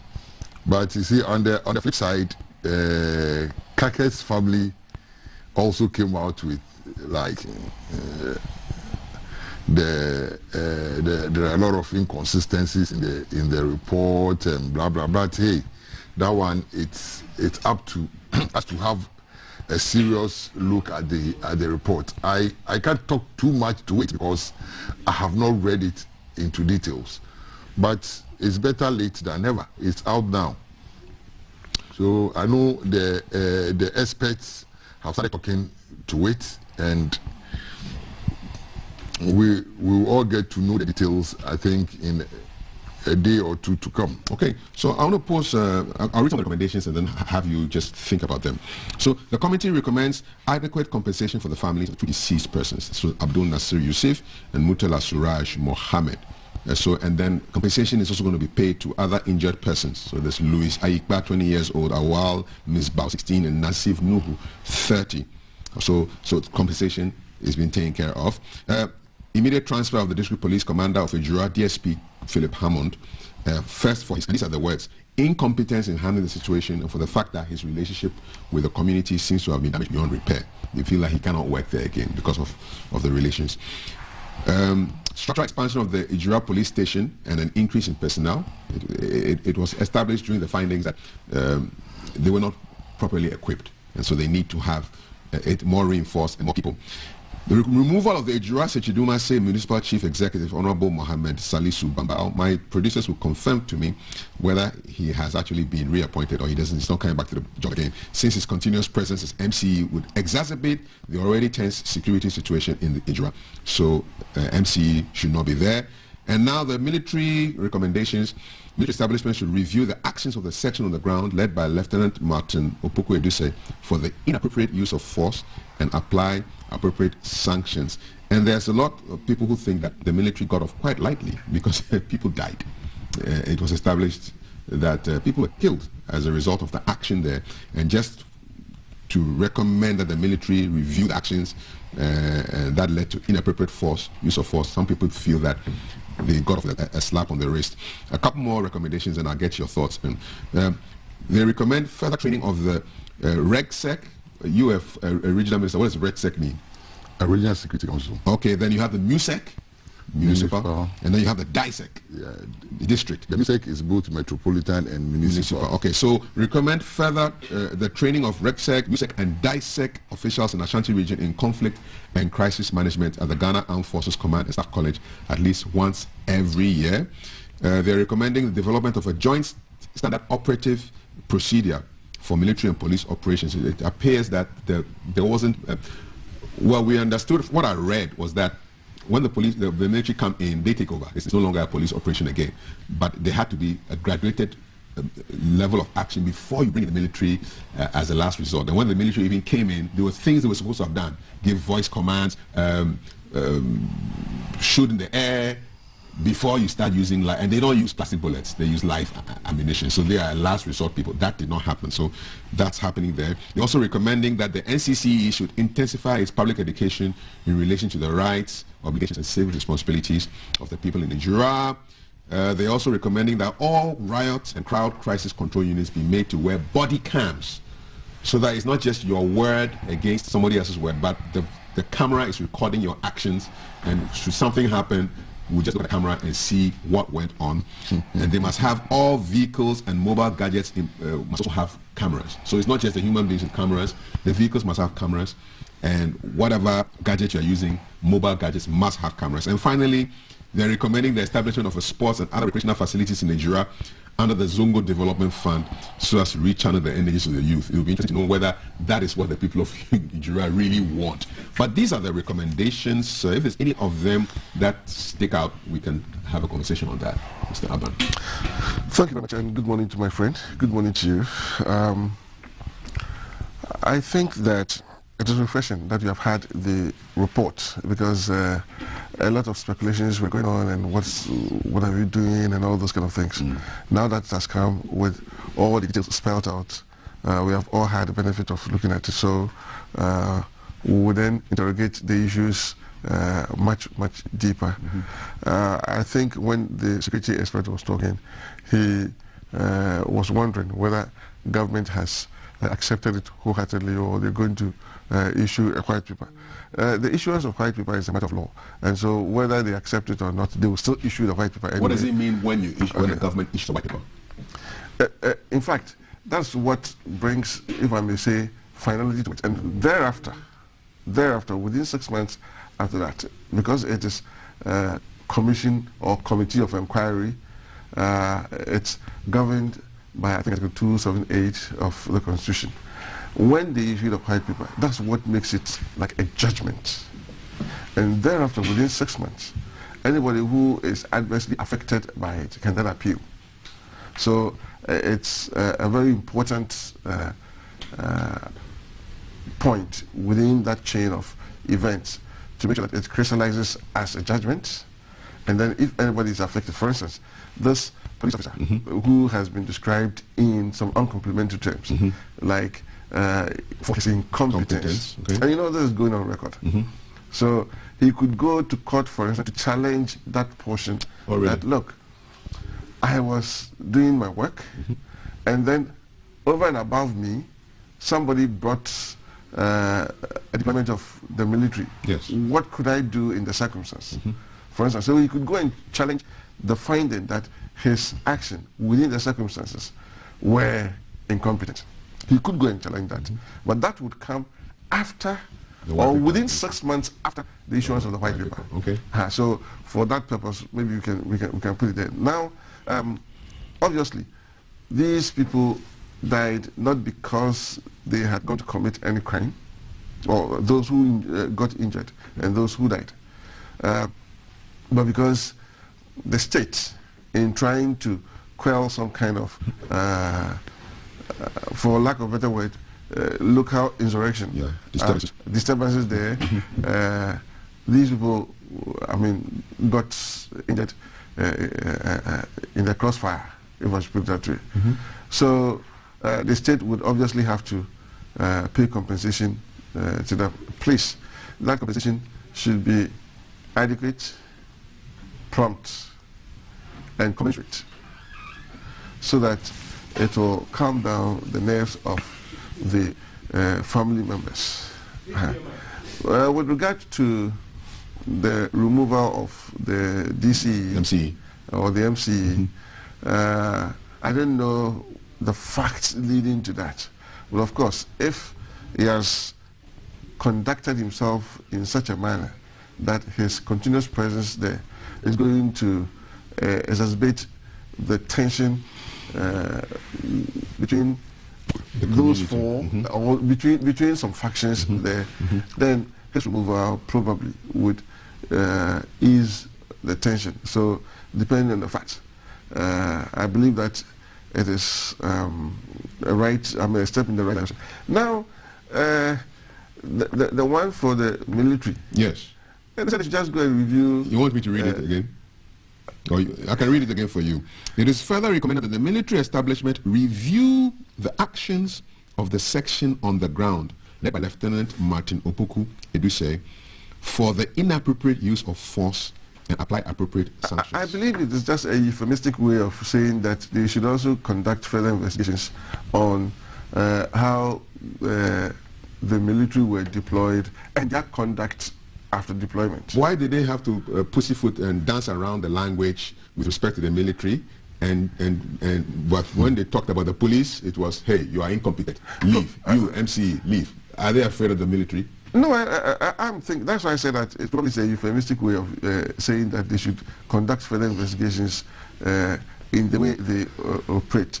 And you see, any time that we have police, military, joint action, if I should put it that way, it appears to me that as soon as the military come, the police decide to cede whatever powers they have to the military to take over. Because as you see, they're supposed to be the last resort. Yes. And that chain was not respected. And maybe that's why the policeman is in trouble, because you escalated it too quickly and went to the last resort. And these people, they don't come with plastic bullets, they come with live rounds. So probably as we go along, we should try and see how to train them in such a way that any time that there is the need for police military operation, joint operation. We know what steps should be taken and at what time, and the processes of escalating from one end to the other end. Okay. I think we should look at it very, very carefully. Right. Now, the other thing that came is the RECSEC, the DISEC, and the MUSEC. Yes. What are they supposed to do? Are they people with powers to command, issue commands for operational work, or they are just an advisory body? He used to sit on one of these things. Right. Mr. Kwanzaa. To my mind, it's just an advisory. It is an advisory body. Because you see, just by the stroke of luck, you become DC or you become regional minister, right? And by the structure of our laws, you become the head of the regional or district or municipal security council, as the case may be. It does not necessarily mean that because you are the head, you are imbued with all the know-how of military operation or police patrol and all those kind of things. I think it is to receive constant briefing on security situations there because you are the political head.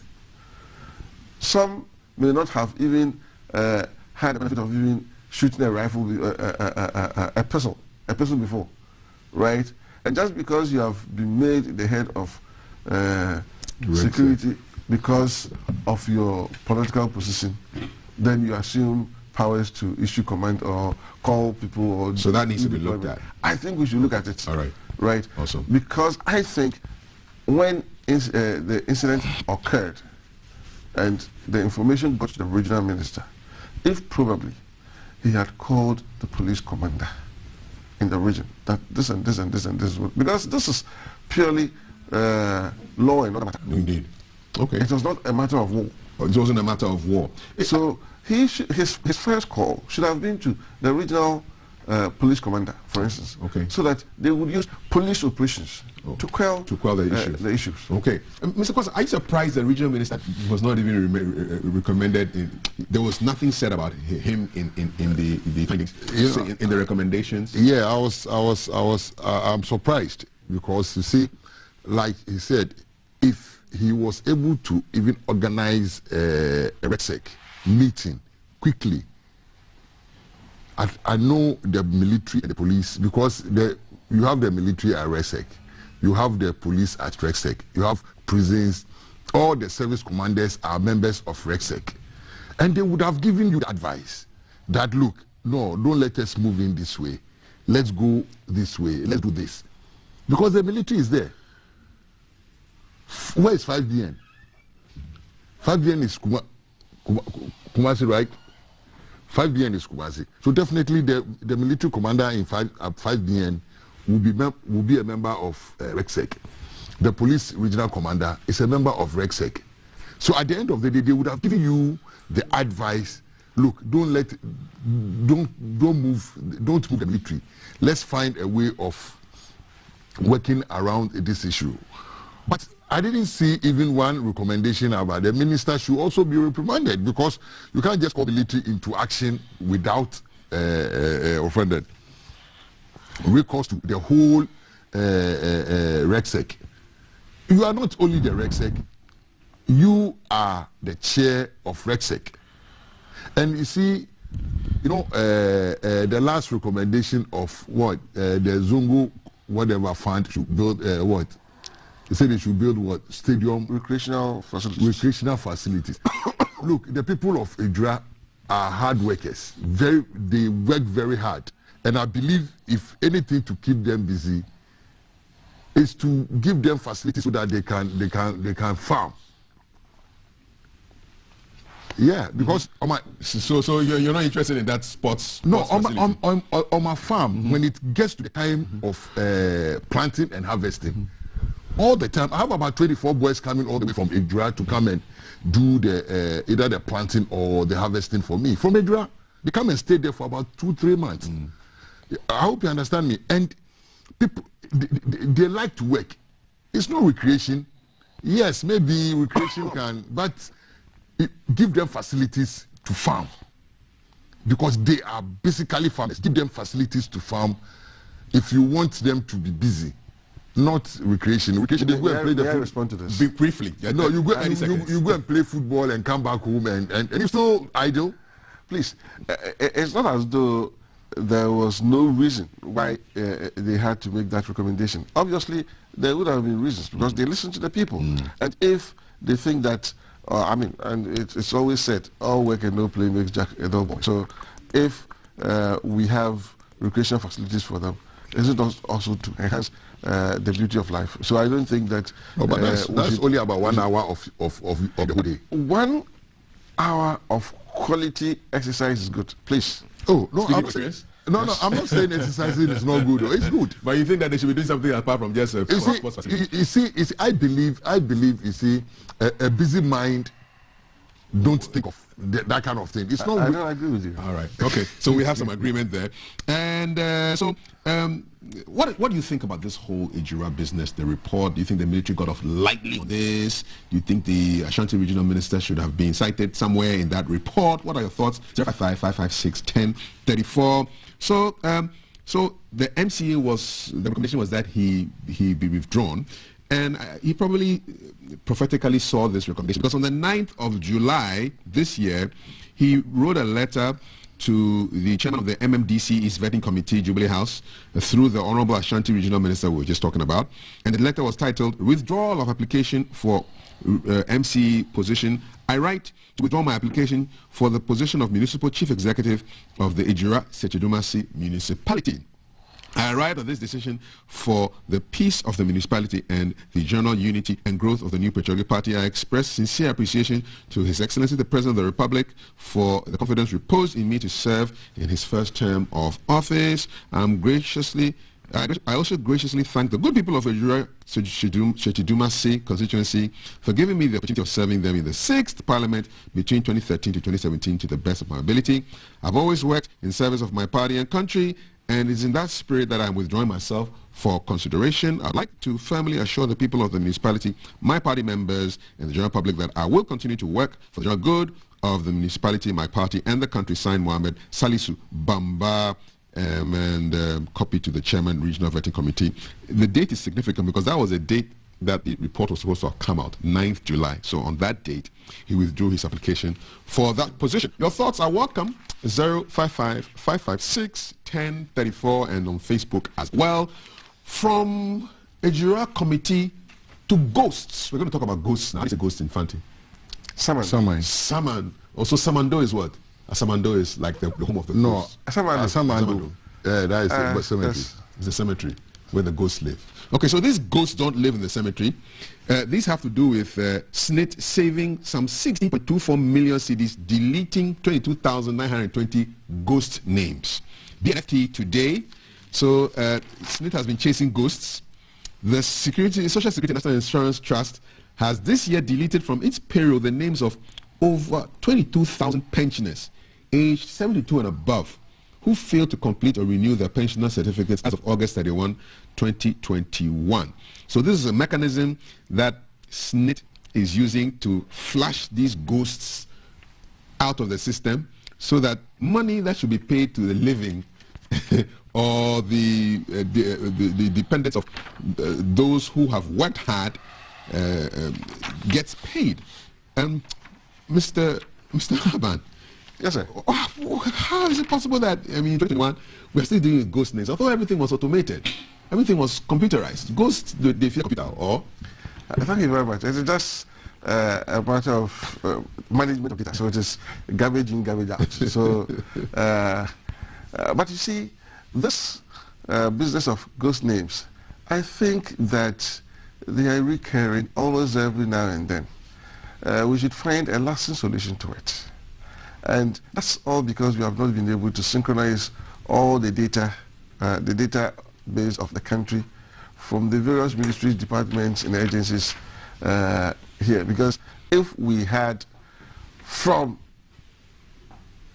birth and death registry, this is just a small bit of it. birth and death registry through to the schools, to the place of work, to, let's say, electoral commission, where they also take data names, yeah, and then to national identification authority. You know, all these people are collecting data, and they are standing alone, right? There's no systematic synchronization of this, and that's why these things. Okay, we can. I cannot do much than to just do some little comparison here. In the United States, you are born, and that very day they take your blood sample, put in a database. Your date of birth is there, everything, right? So there's no way you can change your date of birth as you go along. And you lived in the land of it's all part of it. Of the big dick. Big dick. Big. Hey, you have to go back then. So you lived there. Yes, I live there. Yes. I live there. So there's one number, right? Everybody gets one number, and that's one number, and that's it. One number. Why can't we just follow the system and get a one number for everybody? I think that the process has started where now even SIM registration is going to be linked to your national identification number and all that and all that and all that. So it's a slow start. Let me give you a small dig. But I think you get it. Yes? Small dig. You had communications. You could have advised your minister to Charlie, let's do this thing wild. No, but I think that's why I've told you that this is something that has started. I mean, we can understand, but you see, over many years, this has been the case. And we ourselves probably also don't have the education. I remember somebody telling me that his deceased father, for about a year, the person had not reported that his father had died. And for that length of time, the money was flowing. The money was coming into the account. And I told him that, look, that money doesn't belong to you. No.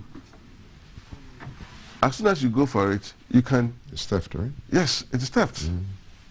So that's the point, right? I think that we should, because year in, year out, when we come and do this, it's not as though we are singing praises. We are singing some success stories. It is not. Because 22,920 names, if each pensioner was being paid even 200 CDs, times 22,920 every month. Oh. It's big money. It's big money. But you see, a lot of money. That's what I'm saying, that if from birth we have concrete database, when you go to work, in fact, when you turn 18, it is the system itself that will prompt you that you have turned 18, go and register to be a voter, right? So we should get to that point, so that this issue of when you are working and you realize that it is juicy, then you decide to reduce your age and all those things will be done away with. Immediately we have proper database. And then for those who go to work and then retire, I think it should just be, the verification issue can easily be done every month, where if we have proper systems, just by the press of a button, they realize that, okay, this person is living, this person is no more there, and all that. How do we go about issues of death and death certification? Because if we had proper database, the person dies. The person cannot be buried until all these certifications have been done. Once it is done, the people who are at death registry, once they do that, they should just send information to appropriate authority. One place and everything is inputted. Then immediately, yeah. His name is taken off. So this issue of somebody sitting there for a year and then money being put in his father's account, it's gone. Let me bring in Mr. Kwan. So I just did a small mathematics. So if each of those pensioners was being paid 200 cedis a month, just the 22,920 people a month, in a month, the government still have to pay out 4.5 million. at the rate of 200 alone. Some get paid more. But so it's crazy money. Why? Why is it taking so long? This should be so simple. No, it's not as simple as you think. But people have done it. Yeah, I know.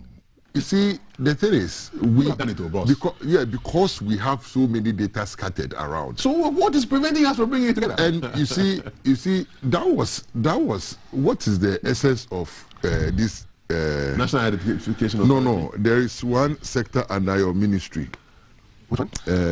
His former ministry. Your former ministry. Under communication. Under communication. They were like the data keepers. It cannot be NITA. It is one of data protection agency. But data protection is not so much of collection of data. Yeah, for those who have data of people, how they should manage it, such that they don't compromise. What I think should have been done, like when we started the national identification early, I mean during President Kufuor's time, I think that was when the idea was mooted. But we went trying to do new ones, these people coming in to create their own data. I mean, I believe right now, if I give you my Ghana card today, and that is where we are getting to. If I give you my Ghana card today, and you slot it in any machine, any of their machine, you see my SNIT number there, you see my TIN number. My TIN number is there, my SNIT number is there, and so you realize that is where gradually we are moving to. Now, it will even have my telephone numbers, because we have to register and residential address and your GPS address and every. Mine is there. If you take my Ghana card and you go, because when I was registering for the Ghana card, then I had all those things there. I have my SNIT card, I had my TIN number, my residential address, especially the digital residential address, all captured. So my card should be able to tell everything about me when I'm due for pension. You understand me? Though I can go on voluntary pension now, but if I'm due like 60, when I'm 60 and I want, there should be a prompt. When I'm 18 and I need to vote, the only thing they ask you is to go to the nearest EC, go and pick your card and vote. No, you know why? Because already they have the data of you. They have your data. All they have your fingerprint and everything already in there. The bio and everything data is in there. So when you go, you just collect something that will identify you as a voter, but not a national ID card. You have your national ID card already, but something to identify you, because if I say I won't vote, you can't, I won't vote. I hope you understand me. Law, I won't vote. I will just be there. But at the end of the day, if I want to vote, if I go, I don't need to go and queue. No. And go and register for new voter ID card. When you're 18. Yes. When you are 18, and it should be a continuous process. Anybody should be able to walk into any EC office and say, look, this is my Ghana card. I decided not to vote, but now I want to vote, so I need a voter ID card. Truly, when they check and they see that, yes, you've never collected, they just give you a card. Now you become a... So that name will be added to the EC's database. I mean, I think we should have... I mean...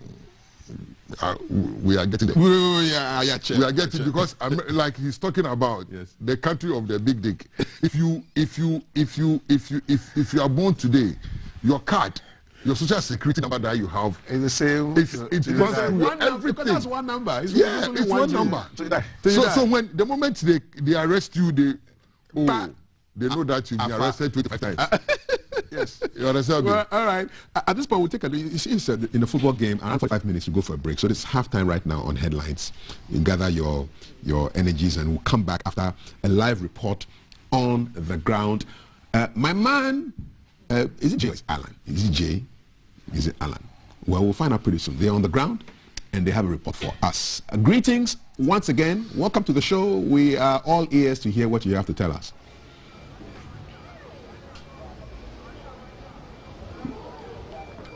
Thank you so much, Boss Cap. So good morning to you once again. Good morning. It's still hashtag GTV Breakfast, where we are keeping an eye on things right here on the Spintesh Road. So we are about to report on a pothole situation, a very huge crater which is on the main Spintesh Road itself. But traders drew our attention to their plight here at the Texpo Market. So at the moment, I'll direct your attention to the main pothole, or the pothole on the main road. Then we come back to the market.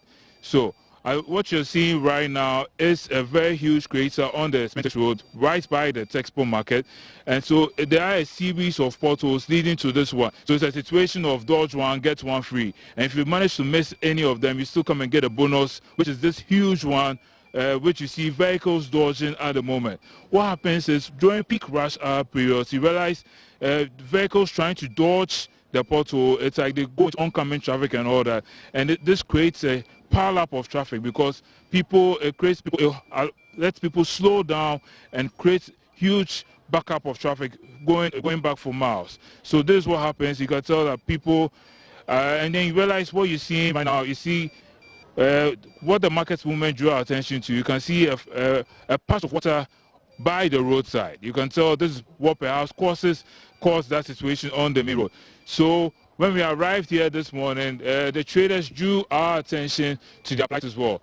For they tell us when it rains here, the situation becomes quite terrible because the place gets flooded, and then they have to hire people who fetch the water from the front of their stores and go and put it in the main gutter. So you realize those by the street have placed rocks and stones by their shots so that they can create a level for them. And then I want to alert viewers that where we are right now is the Texpo Market on the Spintesh Road. This place started as a Tema exhibition center back in '98 by the Tema Metropolitan Assembly so that people could show their wares and get some market for their goods. If you remember back in the day, this place used to be quite impressive. There are a lot of temporary structures.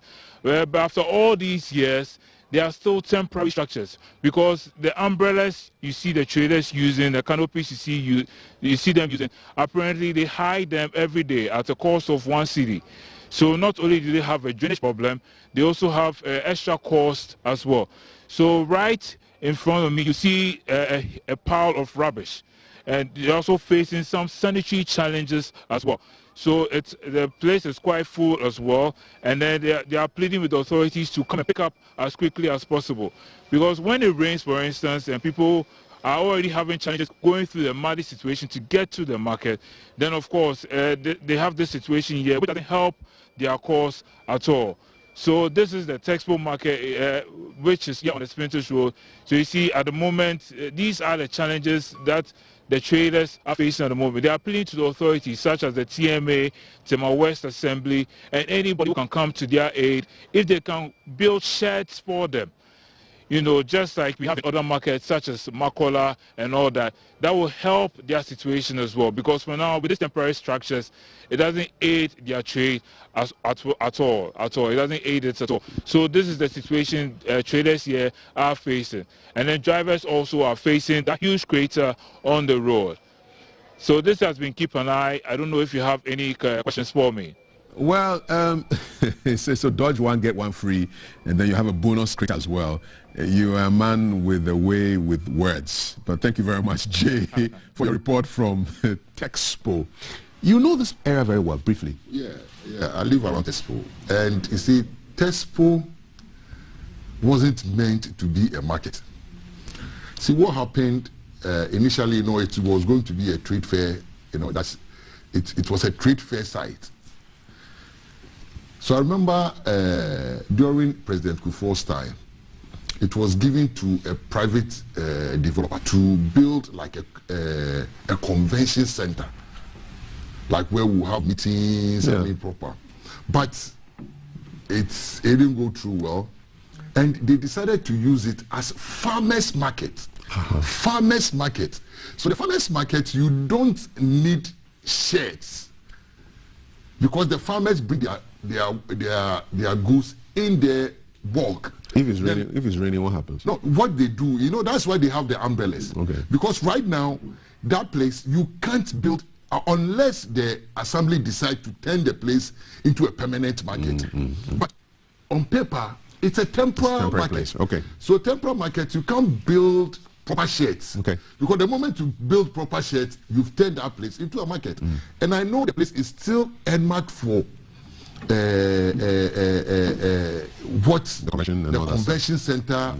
I mean, you remember when those times when you drive there, you see a huge billboard. Exactly. Depicting the what kind it's of supposed to look like. Yes. Artist impression. Yeah, the artistic impression. And now the market women are using their place. That is where, it stops us from going to Agbobroshi, going to where market. That is where we all do your stuff. Do our stuff. Yeah. Okay. The sanitary conditions there. Yeah. We just saw it. Yeah. I mean, that one is bad. Yeah. It's very bad. Even behind the market. It's worse. It's worse. Okay.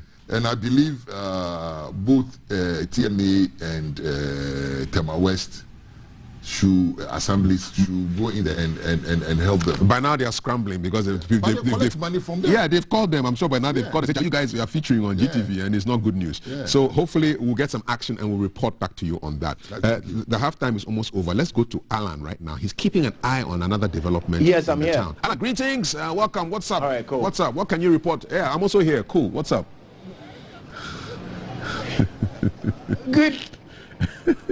Good morning, Kafi, and welcome to Kaneshie First Light in the Greater Accra region. Kafi, this morning I am keeping an eye on a swimming pool in the middle of a highway. I would rather call it a lake, two lakes in the middle of a highway.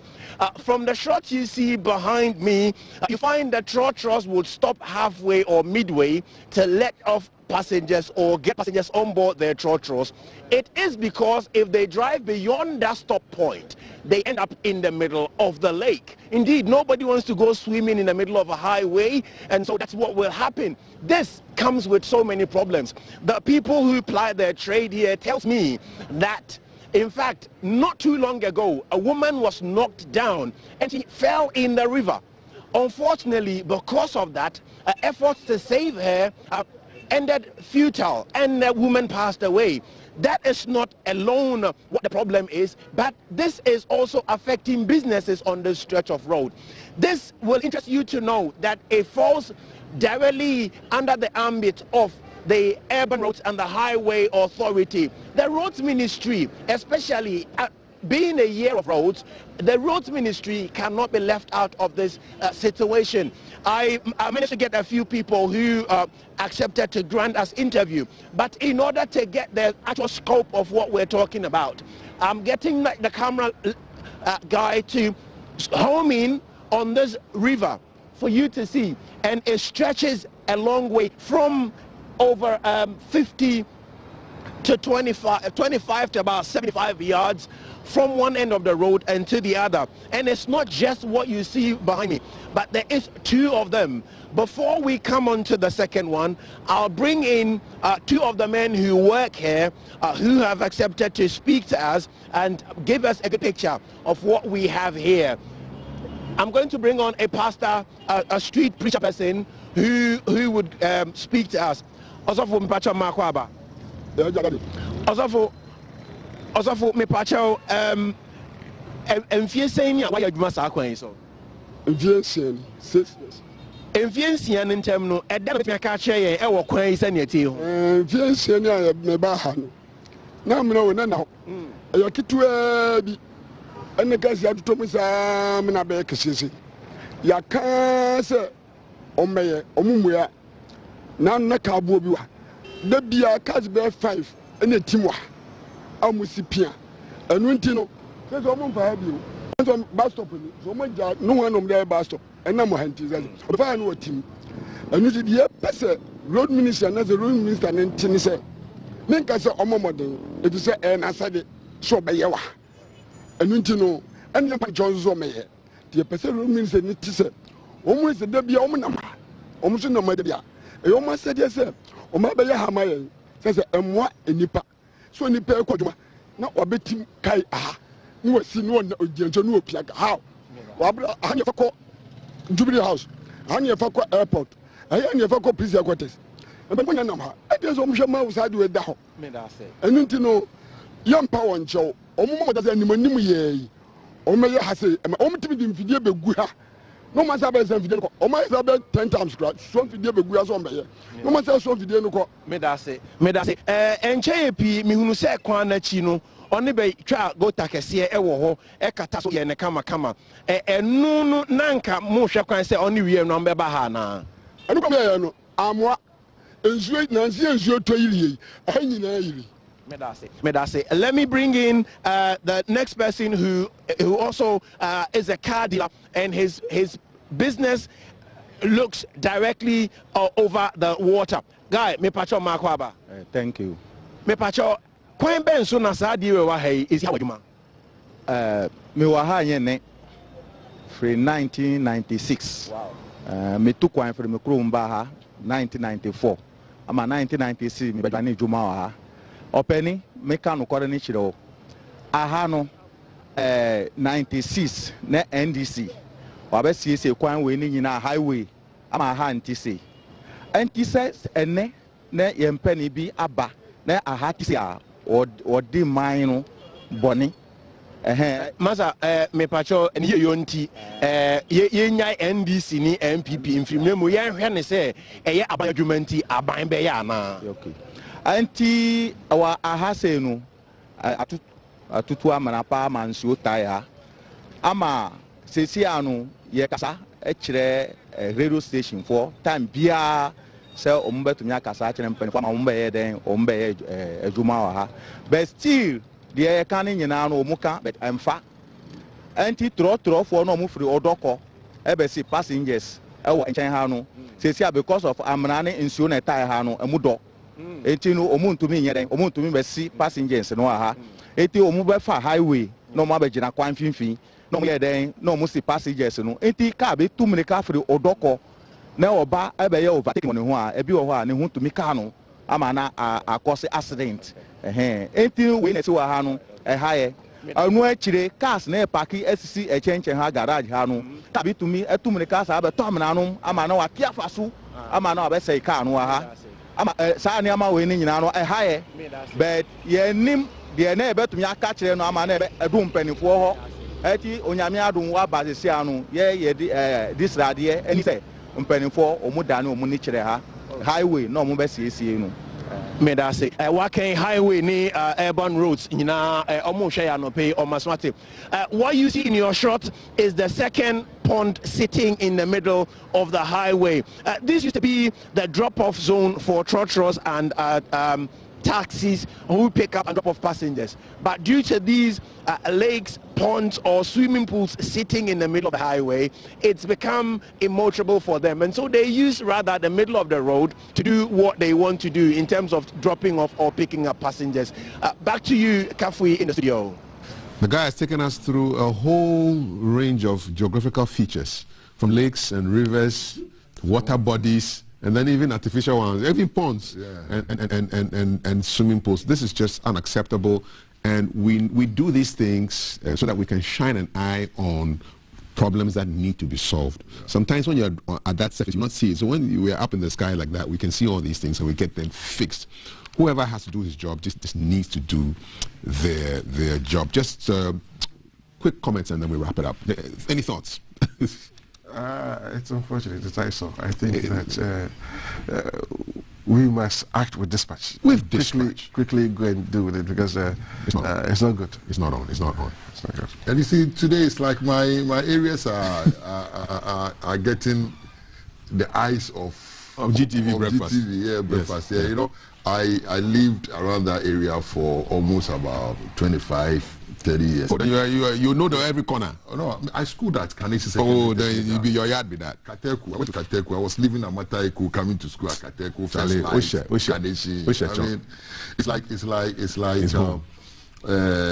I mean, it's bad. Yeah. I mean, that road was the road. Yeah. I mean, you know, those times when CP was constructing the road. Yeah, powerful. We were in secondary school. You can't even cross the road. You're scared. And a friend of mine even died on that street. Oh, but I believe the regional director of highways should quickly move in and fix it. Okay. I mean, it was something small, and you don't know what it will tend to tomorrow. Exactly. And that place, you know, most of the ground were drainage. Yeah. On the ground. We could enter a gutter in First Light and we'll come out Odoko, King of Kings. Charlie, you're an adventure guy. You're an adventure guy. And we'll just end it here. I am more adventure. What does that mean? No, like mudfish. Oh, you were actually hunting.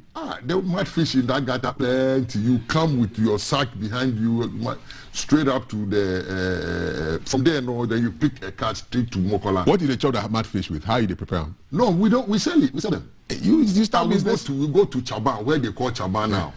Chaba, Blue Lagoon Chaba, to Pambros. We just go and catch apple fin. You know, we go and. I mean, you see where... What did you buy with the money that you made from this? Oh, Mama Star, we just go and talk watch it. Oh no, seriously speaking. We go and watch 12:30 movie at Opera Square. After that, then we go to Sadia. She sells rice and wache. Then after that, then we go and drink nanchi. You know that by 3 o'clock, bus 4H is waiting for you. Bus 4H goes to Dasuma Mataeko, so you just join 4H, just around that time the opera was there. Charlie, you chill before. Mr. No, this chilling, this hustle. It's hustle, hustle chill. Mr. Kwesa, a farmer, former Central Regional Minister. Thank you so much. Mr. Alexander Aban, former Communications Minister, lawyer, and they've been into the conversations with us. Gentlemen, I thank you so much. Grab the papers. There's so many stories here. Sex for freedom policeman remanded. He had sex with somebody at the back and released the woman early in the morning. And the police have dealt with him.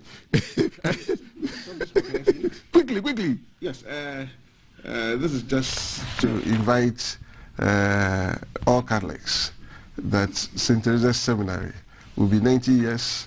So this Saturday we'll all go to Emisano to help our alma mater. Thank you so much. Thank you very much. Gentlemen, thank you. We're going to come back with a beautiful beginning of a series called Curious Minds. I'm going to be doing, Valerie will be doing that. And then there's more on the show for you. There's comments, so many of you. Why should they transfer an incompetent police officer to another area to go and display more incompetence? That's a message from Bismarck from Awoshi on the Ejira Committee report. You should go to court to challenge it. Thank you so much. You keep watching. We'll be right back with more on GTV. Charlie, Sex for Freedom policeman. Hey, brother. Service with integrity. We'll be right back. Live from GBC Studio 1, this is the Breakfast Show.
Star of Ghana.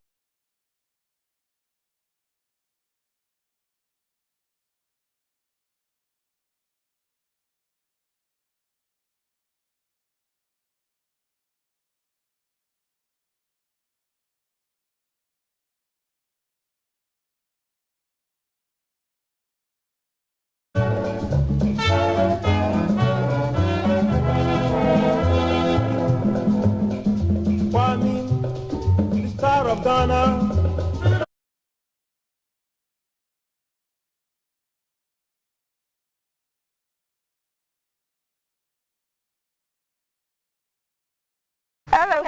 Hello. Welcome to this side of the couch. We'll be talking teenage pregnancy. I have a gentleman and a lady in studio. Adolescents and young people all over the world are exposed to varying degrees of risk that do not only endanger them for life, but also leads to serious mortalities. Over 1.5 million adolescents and young adults aged between 10 and 24 years died in 2019, nearly 5,000. Everyday mental health disorders in adulthood start by age 14, but most cases are undetected and untreated. Now, globally, there are 43 births per 1,000 girls aged 15 to 19 years per year, and this surely calls for a cause to worry. Now, GBC, in collaboration with UNICEF, have come up to highlight the challenges adolescents face and to find effective remedial measures for the rising rates of teenage pregnancy, among others. Now, to help me have this conversation is the Executive Director for PPAG, Madame Abna Edubia Amoa, and Dr. Michael Bunny, a member Curious Minds. Welcome, ladies and gentlemen, to the Yellow Couch. Thank you very much. So I'd like to begin with you, ma'am. Teenage pregnancy is soaring. What are the major causes for this in Ghana?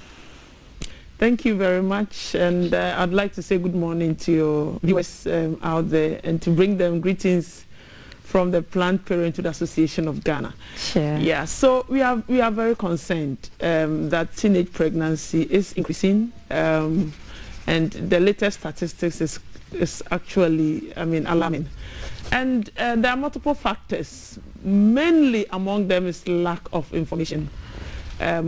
Comprehensive information actually on sexual and reproductive health for young people. And so, for instance, young people are growing and they don't get a complete picture from nowhere. You know, parents are shy or feel that it's culturally insensitive to provide information on sexuality, reproductive health. And then teachers feel that, well, that's not my job, it's the job of parents. And then the church also thinks that, well, as a religious body, you're not supposed to be indulging in those activities anyway, so why should we even be talking about it?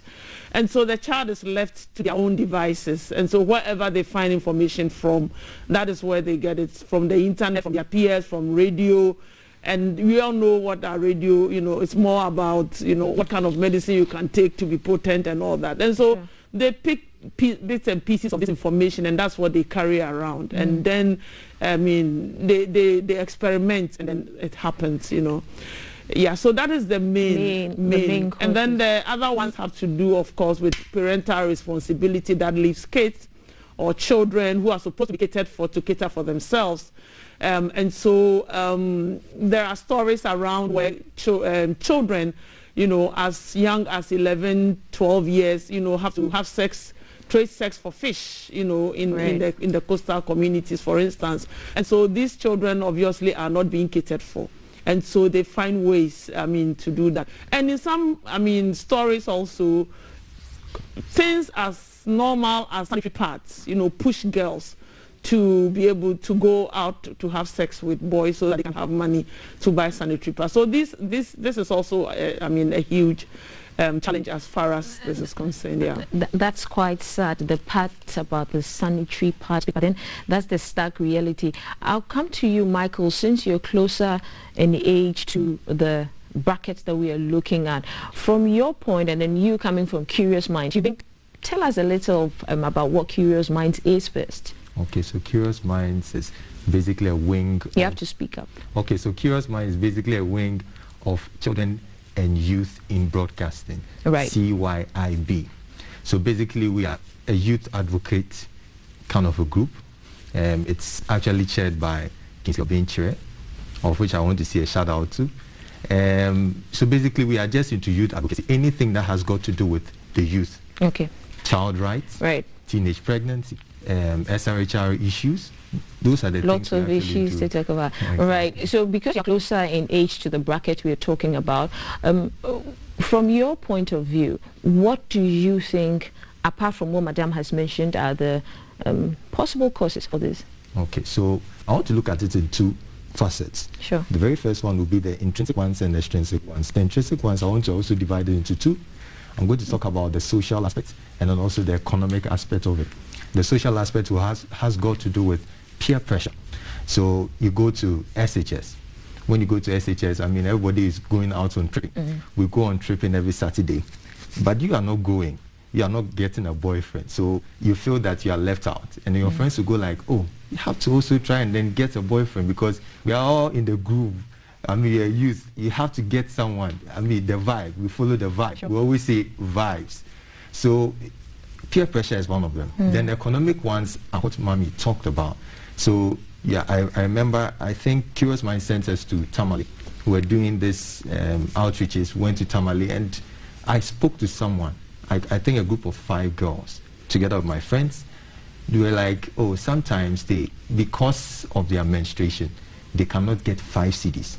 So they go and they sleep with people and take money so that they can buy sanitary pads. This is actually a reality.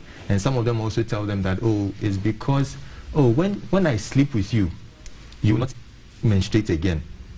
And it's true. When I sleep with you, you get pregnant, you will not menstruate for a while. So it looks like it's misinformation. But that's the very first one. Number 2, it's also because of the economic reasons, because she doesn't have money. So since she doesn't have money, she has to kowtow to the man who is actually giving her the 5 cedis for that. Okay, so it buttresses Madame's point. Who should be the primary people responsible for health education, sexual health, reproductive education actually? Who should be the primary people in charge of that? Okay, so I would say the adults in the life of the children. Spread across adults, spread across all spheres, teachers, parents, most importantly. I didn't want to use the word parents because, of course, not every child. Guardian. But, okay, so parents, guardians, family members, teachers, and every responsible adult in the life of the child has a role to play as far as providing information for children. Right.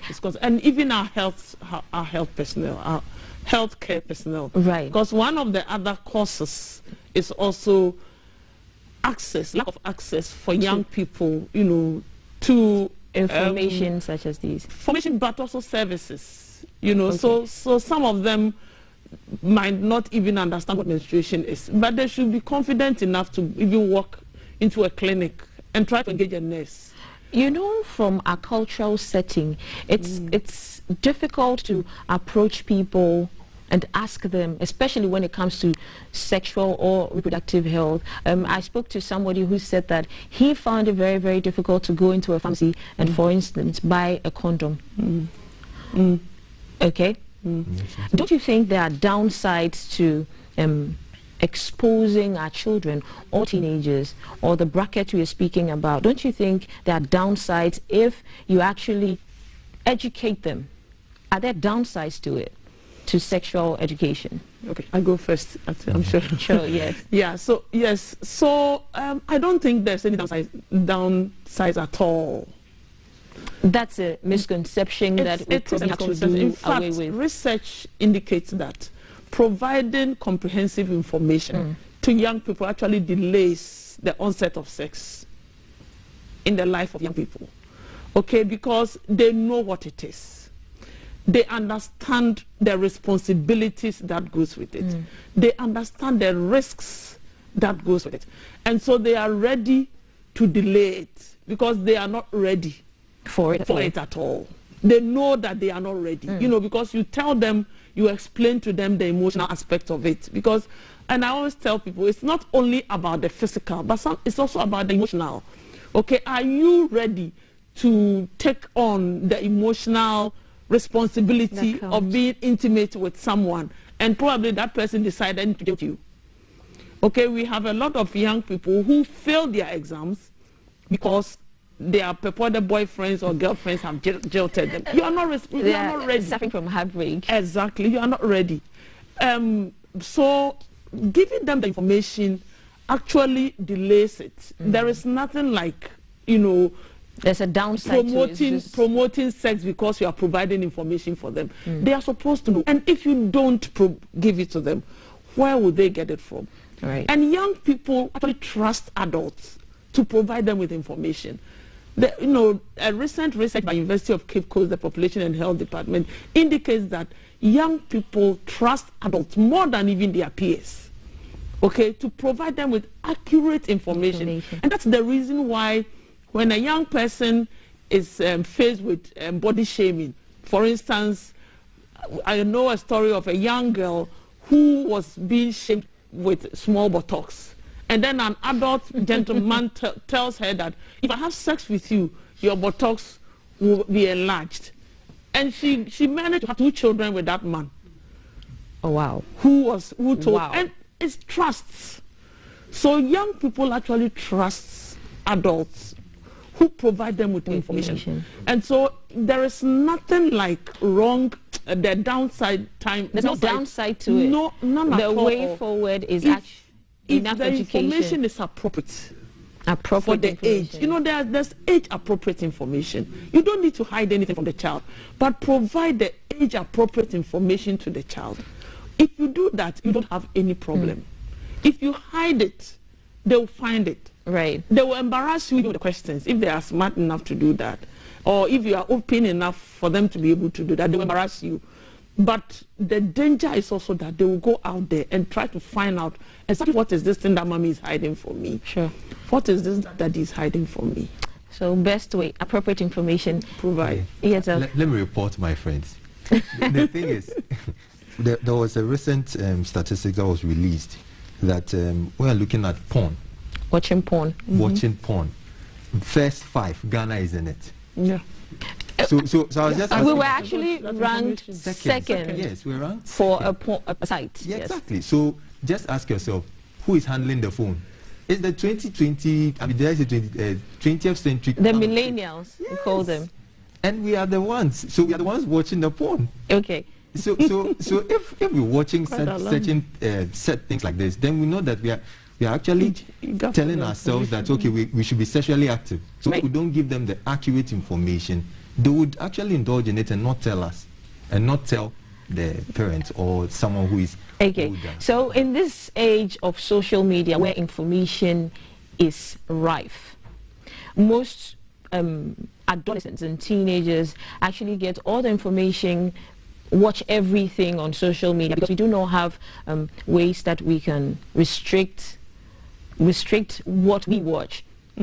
Is there a possible way or a better alternative for the media to package reproductive health programs and issues? Is there a better way to do it, or do you think we are doing fine?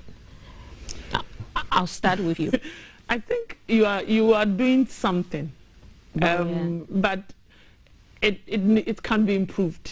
So partnering with organizations like PPAG, like Curious Minds, like any other organizations, even the Ghana Health Service, you know, and the Ghana Education Service, to provide that comprehensive and also age-appropriate, stage by stage. You know, it's like there's a curriculum, all right? Sure. There's a curriculum that you follow through with age-appropriateness information, which is also culturally sensitive, okay, that you can provide, which is something that we can serialize for young people to have access to. At PPAG we have it, Curious Minds have it, and so if it's possible, that it's something that you can do, that is what we would recommend. Popping in one today, tomorrow another person, you know, it helps. It's providing some level of information. But for those who don't have the opportunity to be with organizations like Curious Minds or PPAG, so that we can take them, because we have it and we take them through the entire program. So by the time they are through, they know everything. Okay. Can you mention some of the programs or some of the events, activities that you hold for reproductive health? Okay. So for, I know PPAG has Yankasa. So there is Yankasa there. There is YOLO. Yes, there's YOLO. YOLO was done by in partnership with Ghana Health Service. Yeah. UNICEF was also part of it. So there are lots of programs that are being rolled out. But the thing is, you see, when it comes to media, we have visuals, we have those ones we read, we have those ones that we hear. So we have to try and then make sure that we release certain infos through these sites I'm talking about. So, for instance, Curious Minds, we come every Saturday. So, I mean, if anyone wants to come and sponsor us, we can do that.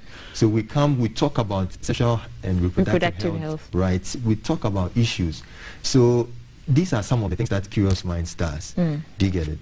So I know PPAG has more, but Yankasa, I know that. Okay. Yankasa is actually our toll-free line that any young person can call.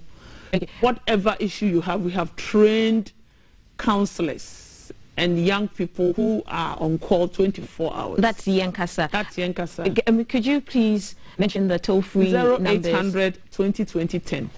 0800 202010. Sure. You can call in anytime and we would respond to you. We have trained young people who are at the other end of the line to help you. But in terms of programs, PPAG also has what we call the Reproductive Health Education and Services Program, which is called the RESI.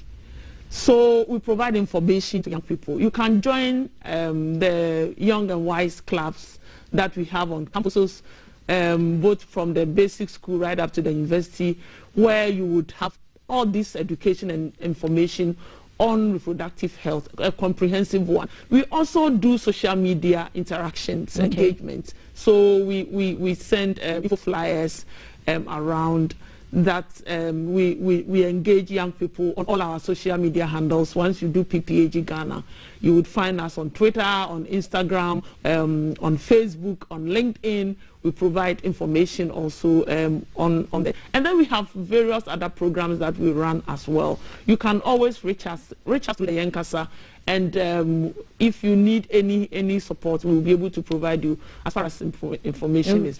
We go through schools, we do outreach programs. In communities, we do outreach programs.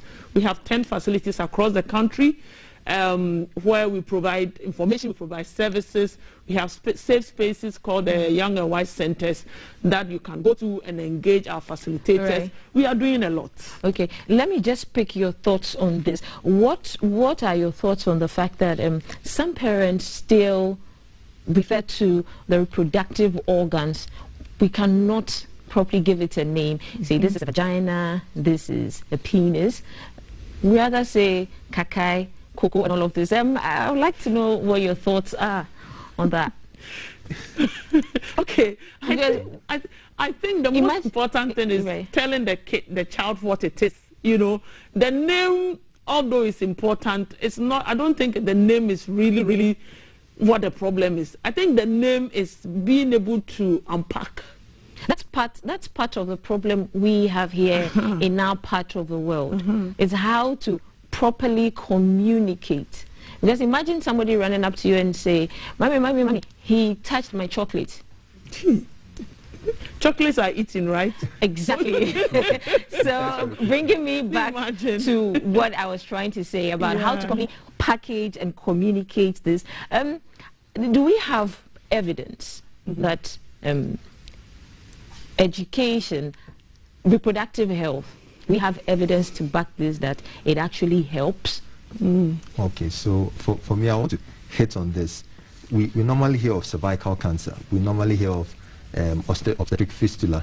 But cervical cancer, one of the risk factors for cervical cancer is early sex and promiscuity. The early sex and promiscuity, it is found in my age bracket. So you realize that you are at risk of getting cervical cancer even much more higher than the normal population if you engage in sex from the ages of less than 25 years. When you have sex during those times without a protection, I mean, if you don't have protection, it means that probably you didn't have the information. Do you get it? So if you don't have protection and then you have sex during those times, over, let's say, 15 years or 20 years after, you will be a candidate for cervical cancer. So as we are talking about these issues, a lot of people will go like, okay, it's all about sex and all that. But no, we are actually trying to help these people so that, okay, in 25 years, she will not be a candidate for cervical cancer. I ever heard one of my bosses say something. He says that the way and manner we try and then we talk about maternal health, maternal mortality, and we are ignoring cervical cancer over time, the number of people that would die of cervical cancer would exceed that of maternal mortality. So that's alarming. Yes, that's alarming. He's actually an ONG specialist. So he said that, and I was like, wow, this is serious. The other one is obstetric fistula. When you go to the north, that's where we normally have obstetric fistula. It is actually as a result of the fact that a young girl who is located in a remote area, not having information, having sex. When she has sex, she doesn't have a very motorable area or a motorable road such that she'll be transported from that particular place to a health facility for her to be delivered, or for her to deliver. She will have obstructed labor. Obstructed labor will lead to obstetric fistula. But if we give her this information and tell her that, okay, don't have sex now, because, I mean, your pelvis has not developed in a certain way to accommodate a child coming out of it. So if I tell you, okay, then don't have sex because you can be a candidate for obstetric fistula. When you have obstetric fistula, you'll be urinating, I mean, you'll be having a lot of scent on you. Your husband will not like you. Even the guy who likes you now will not like you. If we give her such an info, she would agree to it and then will not be a candidate for cervical cancer or obstetric fistula. So this information we're giving out it's a nugget. It's a nugget for 20 years to come, nugget for 30 years to come. If you look at it in the broad picture, that okay, maternal mortality is the main thing we're all talking about. Ghana Health Service is talking about, who is talking about? Everybody's talking about, and we are not talking about cervical cancer. We are not talking about such info that will translate into cervical cancer prevention over the years. Then we're actually making a whole lot of mistake. And maybe just to add on to it, it seems also to me that we only focus on the immediate effects or the immediate outcomes of children having sex. That is teenage pregnancy. So we are all alarmed. So this is the next step. I mean, in terms of if we don't, what happens? That is what happens. So the teenage pregnancy will come. Then the next will be the fistula, and then the next will be the cervical cancer. But the other monster in the room is also HIV, which is increasing among teenagers, increasing among young people. Last year we had a program, we piloted a program with NSCP, where we were identifying young people living with HIV. And providing support for them, and it's alarming. They have HIV, they don't have access to care and treatment, so they are homes, and it's because they are under the guidance of parents. And we still feel that if the child, or we identify somebody as HIV living in this house, there's a stigma. So stigma is also one of the problems we have. There is stigma, then they hide the children. So they are in the rooms, they are sick, they don't go to hospital, they have no access to treatment, and they die. And then there are those who also have HIV or another sexual disease, and they do not know they have it. So the STI, so then what it means is that when we don't take care, we are focusing on teenage pregnancy, focusing on contraception. Okay, so the child is sexually active, so let's give the child contraception. Let's give the child maybe Jadel, the injection. But then the HIV is also in the room. If you continue having unprotected sex, You could get pregnant, but you could also have HIV. Right. To round up our conversation for today, what do you think the general society can do to help? We should... While we are trying to raise awareness, maybe you could give some tips on what the general society can do. Be in charge. The child belongs to you. The youth belongs to you. You give birth to that particular child. So be in charge of the information that the person is receiving. Don't leave it to the peer. Be in charge of it. Say it. I mean, try and say it. As it is. Say it as it is. They know it. They'll be smiling and be laughing in their heads. They know it. So please say it as it is. Tell them. And then they'll forever be thankful that you opened up to them and then you told them. Right. Thank you for. Yeah. Okay. So the stigma. Okay. Stigma. So we're having a lot of challenges because of the stigma, and the fact that even if a child has that information and they want to run it by their parents, they shut them down. Akolabani, who taught you this? Who asked you to mention it? I remember that when I was growing up, and I didn't know this song, Sexual Healing. I heard someone singing, and I also started singing. I don't understand. My mother is like, what kind of song? Come on, shut up, keep it. And I didn't understand until I grew up, like, oh, okay. You know, so but that was on the point for her to have. That was an opportunity for her to start the conversation. So parents, let's gather the courage and let's talk to our children about issues of reproductive health. And they will be fine. We shouldn't be alarmed. They will be fine, better than us. Communication is the key. Exactly. Say it as it is. That's what she said, Doctor.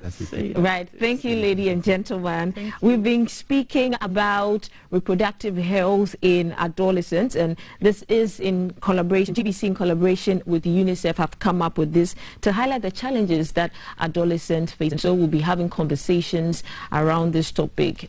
It's going to be something that we'll be doing every week. So our guests were Madame Abena Edubia Amwa. She's Executive Director for PPAG, and Dr. Michael Baini. He is a member, Curious Minds. And then there's a toll-free number to call for PPAG. It's called Yakasa, where you can call in and ask any question at all regarding to reproductive health. The number is 0800 2020 10.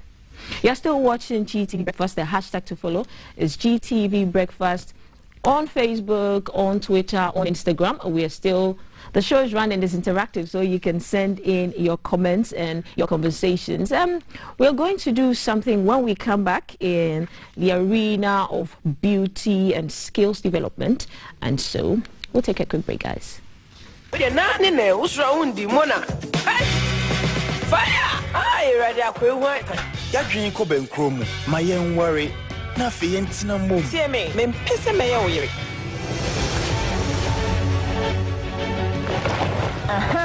But you'll be at the 2 hot still novella. Campus by at the keke.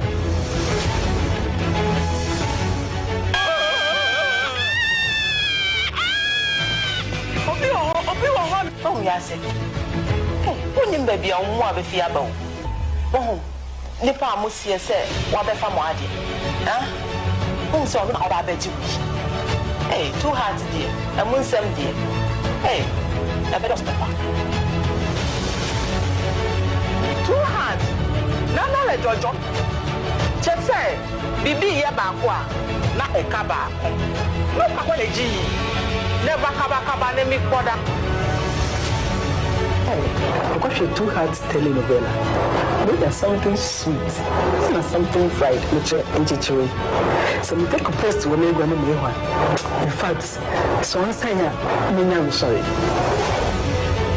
2 hearts telenovela. One just send your media on your back over the BA. Who said, yes, Kenny, and now some papa was Kebi or baby, and that's what say, maybe say, anything see here. 2 hearts telenovela. She's a telenovela when they do trouble, and then the actual you. Of course, Miss Emre, oh, Hammy, of course, try me ever started. Just what I Yashasi, and Mamon train when you would tell me. Sitting one was so beer. lifestyle television dia bedwa so nya no wasem na muke telenovela bia ye dia ba eni dwa so na opemu nsem pa etia di metini enko lifestyle chat room ye hwe sini ye wie no ho ne ye ba betena se adwedwe ho ahu aba yetimi fafiri sini mu enti mo ma ye nkonkohwe e lifestyle television so Too hot exclusively on Lifestyle Television.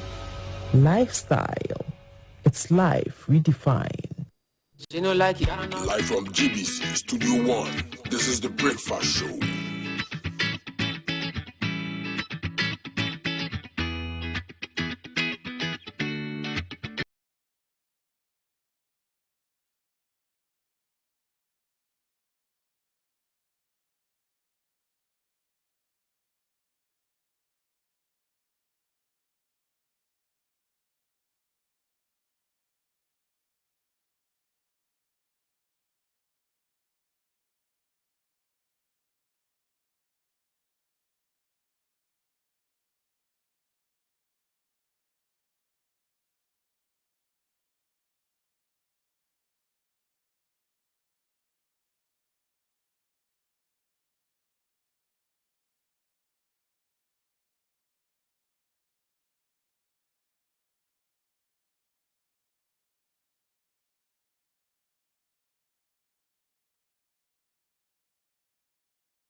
Welcome back. And so I have a beauty queen in studio, an amazing, beautiful, tall woman. And then I have a gentleman in studio. We are going to be talking skills development. You know, poverty levels remain high in rural communities in Ghana, including the North Dai district, leading to rural-urban migration in search for non-existent greener pastures with its attendant negative implications. Now, we have the CEO of the David Douglas Leadership Forum, and they're in partnership with the Minta Foundation, and they've contracted the services of a professional makeup artist, gender advocate, and she doubles as Miss Wisconsin USA. She is here to train, uplift, and inspire 800 women in cosmetology and entrepreneurship. And they are in studio with me. So I have David Douglas Tenge. He's the founding member of the David Douglas Leadership Forum, and Kira Yowan, Miss Wisconsin USA Global. Miss Wisconsin USA Global. So welcome, ladies and gentlemen, to the Yellow Couch. And this is GTV Breakfast. Thank you. Before you begin to tell us how you are going to train those 800 women, what's the David Douglas Foundation about? What are you all about? Okay. David Douglas Leadership Forum is not a foundation. It's a forum. It's a forum. We are into youth development.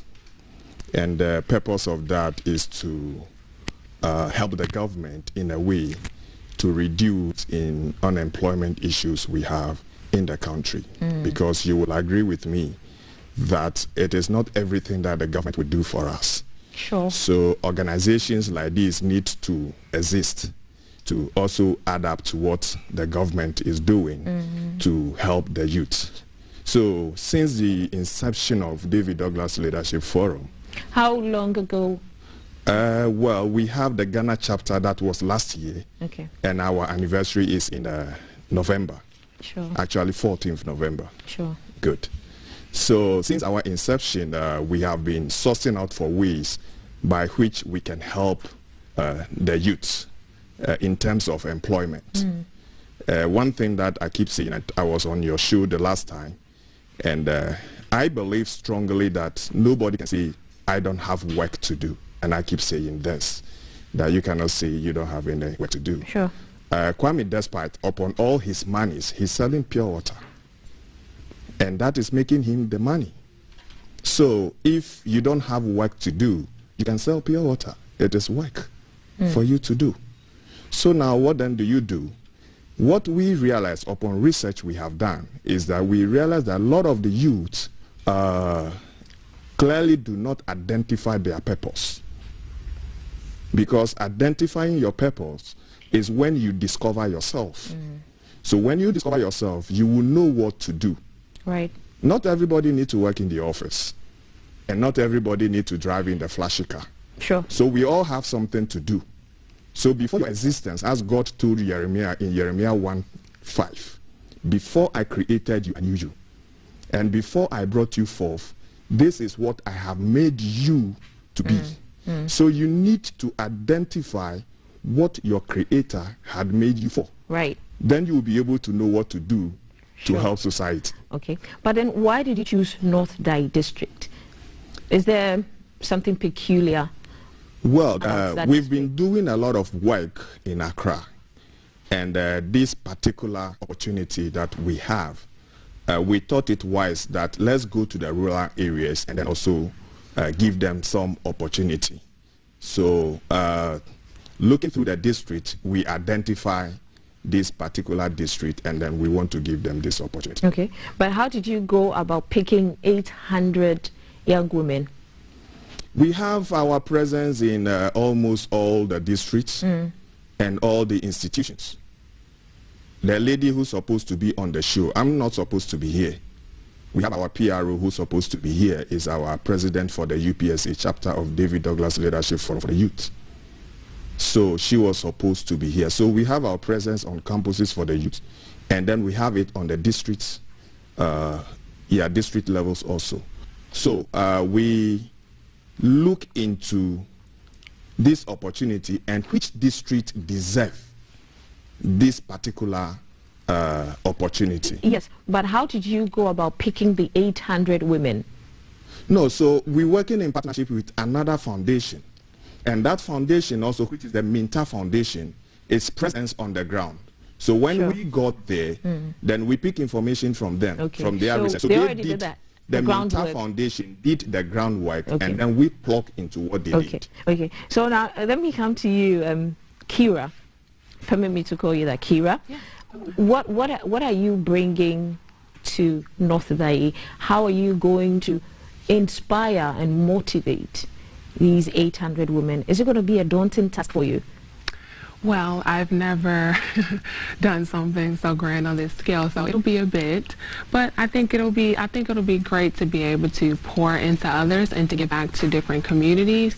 I've been a makeup artist for 7 years, so almost a decade now, so I'm just excited to be able to share the information I know on how to transform your look to enhance your beauty that you already have on the inside. So I know that when you are to show up, say for instance, to a job, it only takes a few seconds for you to make a first impression. And you don't have enough time in a few seconds to, for instance, give an elevator pitch. So your first impression is usually by your presence.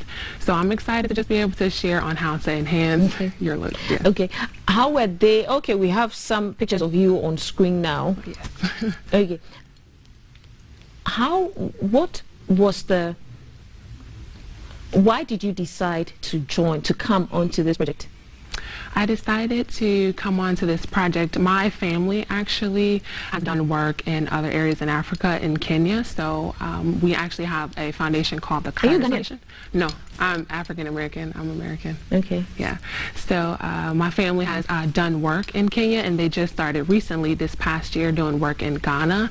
So the opportunity kind of just came, and I was excited to come on board and to be able to give back. Right. Can you walk us through your plan?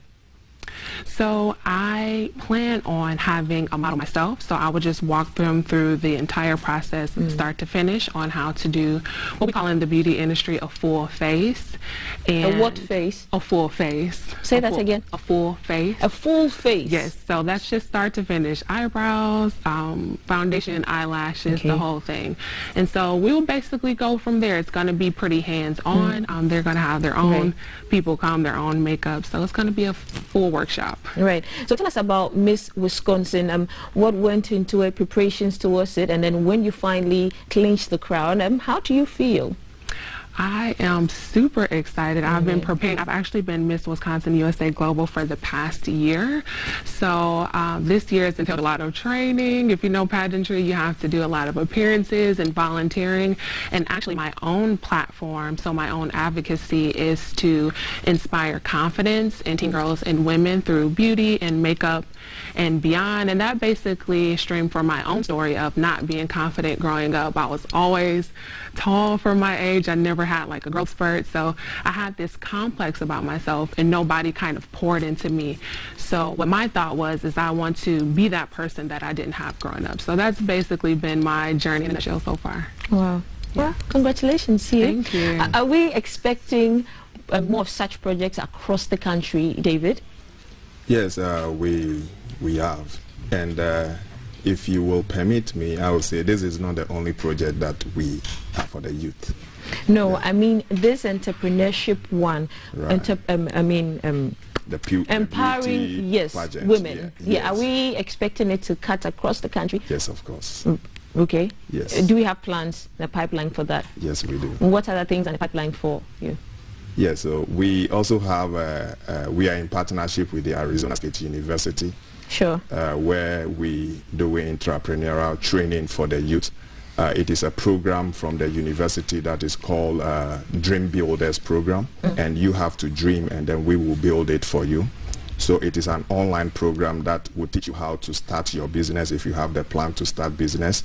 It will take you through the training where you need to apply for funds and stuff like that. So what we're doing is that we put in the youth together, we're giving them this training, and after the training then we put you on exam. And when you pass the examination, we support you to start the business. And it is not only to support you to start a business, we guide you through the business, because the whole agenda is not just for you to make money, but how you can be self-dependent. Reliant and as how, well. yes, how you can sustain the business. Also, it's also another aspect of it. So we have people that when you start your business, they come to your office, they take daily record of what you do, your income, your expenses and things like that, and to tell us that, okay, the business you are doing, we can now leave you on your own. So we take from there also to establish another people. So this is also another program that is ongoing, and that is an addition to what she's coming to add up to it. Wow, that's a nice project you have going on there. When does the project begin and when does it end?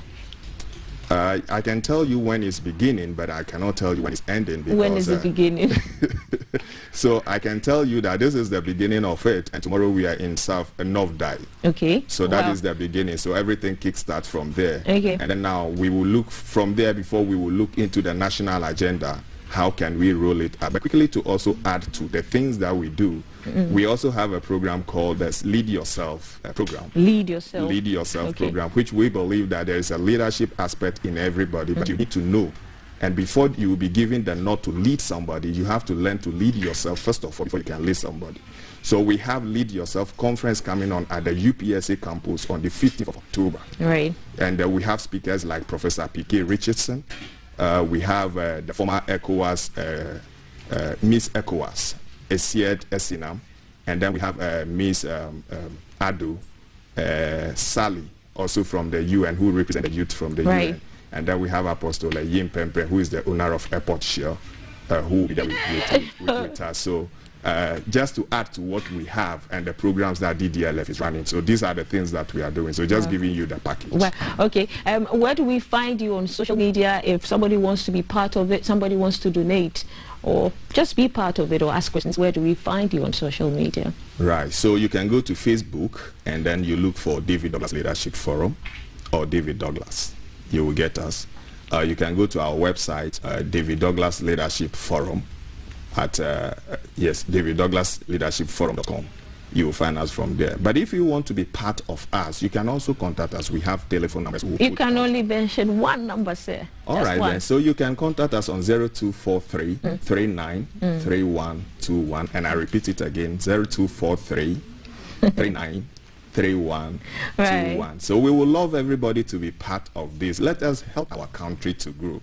Right. Yes. Kira, final thoughts, submissions before we wrap up. So thank you just for having me. I had an amazing time. I'm super excited to partner with the forum and to just have fun with our Glam Day tomorrow. Right. And then where do we find you on social media? I mean, I'm sure you've had new fans and people who want to interact with you. Your social media handles. So it's just Keira Yewang, KeeraYeowang on Instagram and Facebook, and my website is KeiraYewang.com. Right. Yes. Thank you, ladies and gentlemen. And so you're still watching GTV Breakfast. We're live and piping hot. We've just been having a conversation with a founding member of David Douglas Leadership Forum, David Douglas himself, and Keira Yewang, who's Miss Wisconsin USA Global 2020, and they're talking skills development. That's a program that's coming up. Begins tomorrow, actually, in Not Die. Is a project to empower 800 women in entrepreneurship skills. Today looks like we are staying in the pageantry arena. We are dealing with beauty queens, and beautiful women all over. We will take a quick break. When we come back, we are going to be talking to 6 amazing, beautiful, and intelligent young women. So this live T is actually standing by to give us some feedback from our social media corner. And so I'm handing over to TT. Thanks, Val. Beauty pageants, look, there are some beautiful women in the house. You need to stick and stay. Watch the yellow couch and you'll see what Val is preparing to serve you next for breakfast. But yesterday, come on over. Yesterday you asked a question when the education minister suggested that we should admit D7 students who get D7 into universities and other training institutions. So we asked you what you thought about that, and as many as that number, 235 of you have commented, and it's a lot. So let's see if we can get a few. So this one is from Conrad. Conrad Kakraba is he used to be a broadcast journalist here at GBC, and he said he had capital E in maths in SSCE. It would have been a D7 in WASI, and I would still be writing remedials by now. Why should that be the case? I'm not saying standards should be lowered to accommodate we those who don't do well in maths. I had A's and B's in all other subjects at the SSC. Both Legon and UCC offered me admission to read arts courses. Chose Legon, so he's given us a system.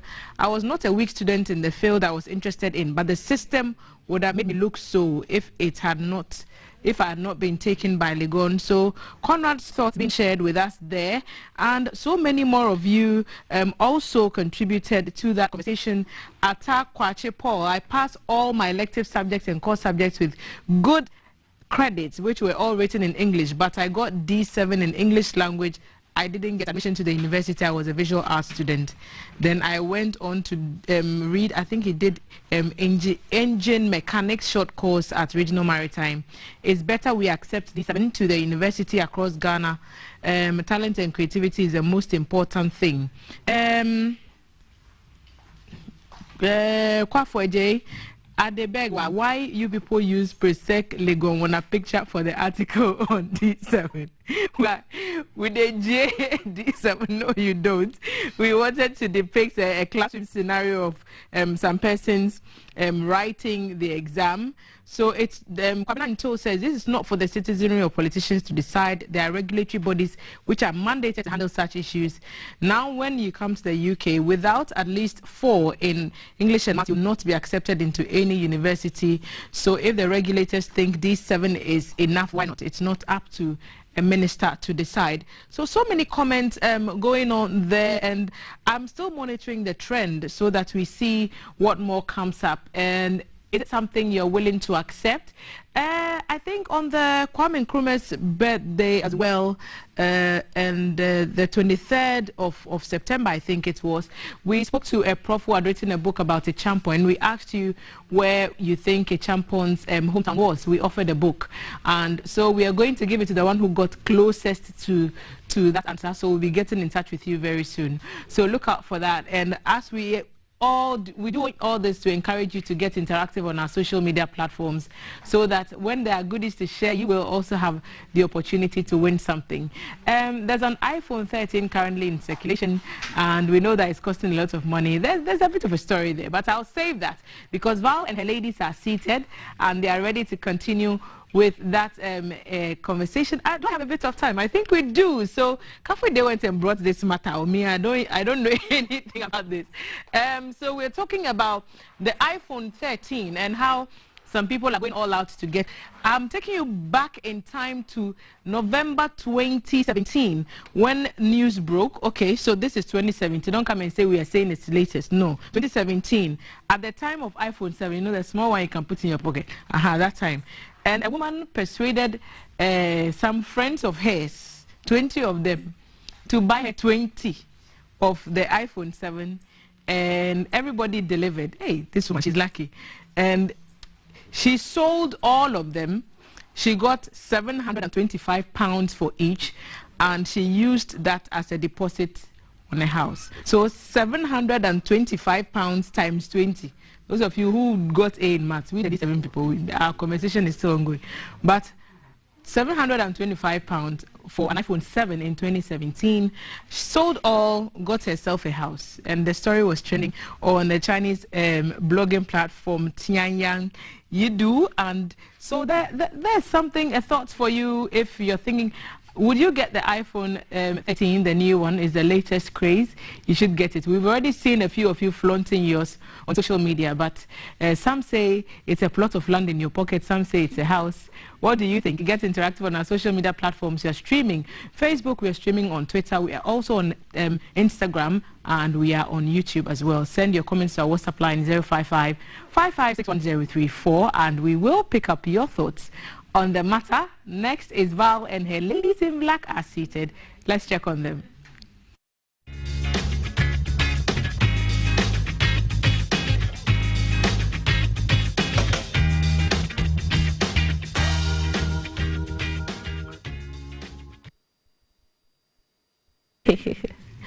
Right. And so it's a colorful mix here on the yellow couch, and if we are going to be panning towards them, we're going to see we have 6 beautiful, young, intelligent women in studio. We're going to be talking Mix Galaxy 2021. Do you know what Mix Galaxy 2021 is? If you do know, send us your comments on DTV Breakfast or on our WhatsApp number 055-556-1034. Hello, ladies. Hi. So welcome to GTV Breakfast. You guys look amazing, by the way. No makeup, all melanin and all glow. Wow. Okay, so I'm going to start with you first. What's your name, darling? My name is Stephanie Addo. Stephanie Addo. What do you do? Are you in school? Are you working? What do you do? Okay. For now I'm working. Okay. Yes, I'm a personal assistant. Okay. What I do now. Okay. So you should know how to write down real fast and talk. Okay, and you, darling? My name is Josephine Akpene Adalete. But my friends call me Boss Lady Adele. Boss Lady Adele. Yes, please. See, she's already gunning for support. Boss Lady Adele. Okay. What you do? I'm a makeup artist. Boss Lady. Okay. Right. And then you? My name is Miriam Nanefia Kisiwa. And I completed Ghana School of Aviation. I'm yet to do my attachment. Okay. So what do you intend to do after school is done? What do you intend to do after attachment? What do you want to do? I want to be an air hostess. A flight attendant? Yes. Okay. And then you? I'm Asando Marwana to Watara Sunsuma. Oh, don't speak fast so we can actually hear your name. What's your name? Asando Marwana to Watara Sunsuma. Asando. So that's how I'll call you. Because if I mention the rest, we'll get lost. And then you, sweetie? My name is Ajwa Techi. Okay. A student of the University of Ghana, Legon, and a model. Okay. What are you studying in school? Bachelor of Arts in Education. You're a model? Yes, please. So you have that over them. When you get on the runway, that's your leverage. And then you, sweetie? Sayute Rohaina Fauzia, a student of BSc. Please say your first name again. I didn't hear it. Sayute Rohaina Fauzia. Sayute Rohaina. Okay. Fauzia, a student of UPSC, University of Professional Study, studying PR, Public Relations and Management. Oh, wow. Okay. So welcome you. Thank you. So why are you, first I'll start with you, Stephanie. What makes Miss Galaxy 2021? What's that? Okay, so Miss Galaxy Ghana 2021. Speak up, please. As a pageant that focuses on the environmental sanitation. Environmental sanitation. So that's what we're basically into. So we deal with the environment, sanitational problems, cleaning our environment, and what have you. Okay. So when is Miss Galaxy 2021? When is the grand event? When is the grand event? Before we start talking your taxes and all the stuff you guys are supposed to do. When's the grand event? Our grand event is on 30th October. The 30th of October. Right. Okay. So what issues are you tackling? Are you, I mean, when it comes to the pageant, putting all of you together, are you tackling environmental issues, different environmental issues? Are you tackling it as a group? Give us the 411 on what to expect from you ladies. This year, we are representing our constituencies. So each contestant represents the constituency you come from. Okay. Like me, I represent Pando constituency. Adele, the boss lady, or the boss lady Adele. Yes. Right, the Pando constituency. Yes. Okay, then let me ask everybody. Stephanie, which? Dom Kwabenya. Say Dom, it's not Dom. Say Dom Kwabenya. Dom Kwabenya. Good. You? Madina constituency. Madina, okay. You? Bogatanga Central. Bogatanga Central in the house. Okay, and you, baby? La Dade Kotopon constituency. La Dade Kotopon. Gamen here, and then you? West Mampro constituency. West what? Mamprosi. Chile people, you bring a diverse thing into the thing. Okay, so what are we to expect from Miss Galaxy 2021? Okay, we are here to advocate, educate, and have impact in our society. The way you're talking, you need to stand so that you do it for everybody to see. I mean, they're not getting the feel. Say what you said again. We are here to educate, have impact in our society. Right. So we are urging all Ghanaians to come and help, support. Sometimes when we go in for support and stuff, it's very difficult. So the support. Yes, we are urging everybody, social media, stakeholders, public and non-government organizations to support us so that we can achieve our aims. Okay, so which areas are you tackling? Stephanie, which area are you tackling? Okay, so basically I always do clean up exercises and then I choose communities. Yeah, so cleaning, anything that has to do with that is a no-no. Okay, and then you boss lady, so what project are you undertaking? Okay, so far I've undertaken so many projects like sanitation education in schools. Okay. In my constituency, I actually visited like 4 schools to educate them on sanitation. I also organized quiz competition between them on what I taught them on sanitation. I also organized cleanup exercises in collaboration with the Red Cross Society and then Zoom Lion Ghana and also national service personnel in my constituency. Okay, so tell us how the pageant works. when you're picked, when you represent your community or your constituency, you undertake a project, and so the winner is chosen based on the project. Is that what's happening? Yes. And then votes. Okay. Yes. Right. How you can impact the society, how well you are able to impact the society with what you are doing. That's what you count for. Okay, so in this case, your vote would have to come from your constituency. Yes. And they are going to judge you based on the project you undertook. Yes. Okay, so when did this start? When did Miss Galaxy start for you? I mean, this year's edition, when did it begin? Okay, we began in May. In May? Yes. Right. And so far, what are some of the events and projects you have undertaken as a group? I know you're going to be doing it individually, but as a group, what are some of the events that you've undertaken, some of the activities you've undertaken? Okay, so we've been to the grand finale of Miss TV Ghana, which was a fun activity. We actually enjoyed ourselves. We're guests at that event, and also we did photo shoots. We did videos to help solicit for publicity. We also need sponsors, so we go on our social media platforms. Like, we have a fan page that we run, so we use that to solicit for people to help us, for people to see what we are doing. Yes, but the rest is individual based on in your constituency. Okay. Yeah. Your name, Sarwatu, right? So I'll stick to Fauzia. What projects are you undertaking in your constituency? Okay, for me, I'm embarking on sanitation recycling, and then advocacy for sanitation, then open defecation. We are fighting against open defecation. Those are urinate outside and then go to toilets outside and other stuff. I'm embarking on that one too. And then the recycling. I think recycling is also the best way to improve upon our sanitation projects. And then not only that too, we can make money through our recycling. We can make money through recycling, because if, for instance, if we use polythene bag or voltaic this thing, we can use it to do recycling so that we can make a new thing and make money out of it. Okay. Yeah. Well, okay, so that's recycling. You're taking that up. And then you, what project are you embarking on? I'm also talking to... Your model, right? Yes. Okay. I'm also talking to the people of my constituency. I'm educating them. Yes.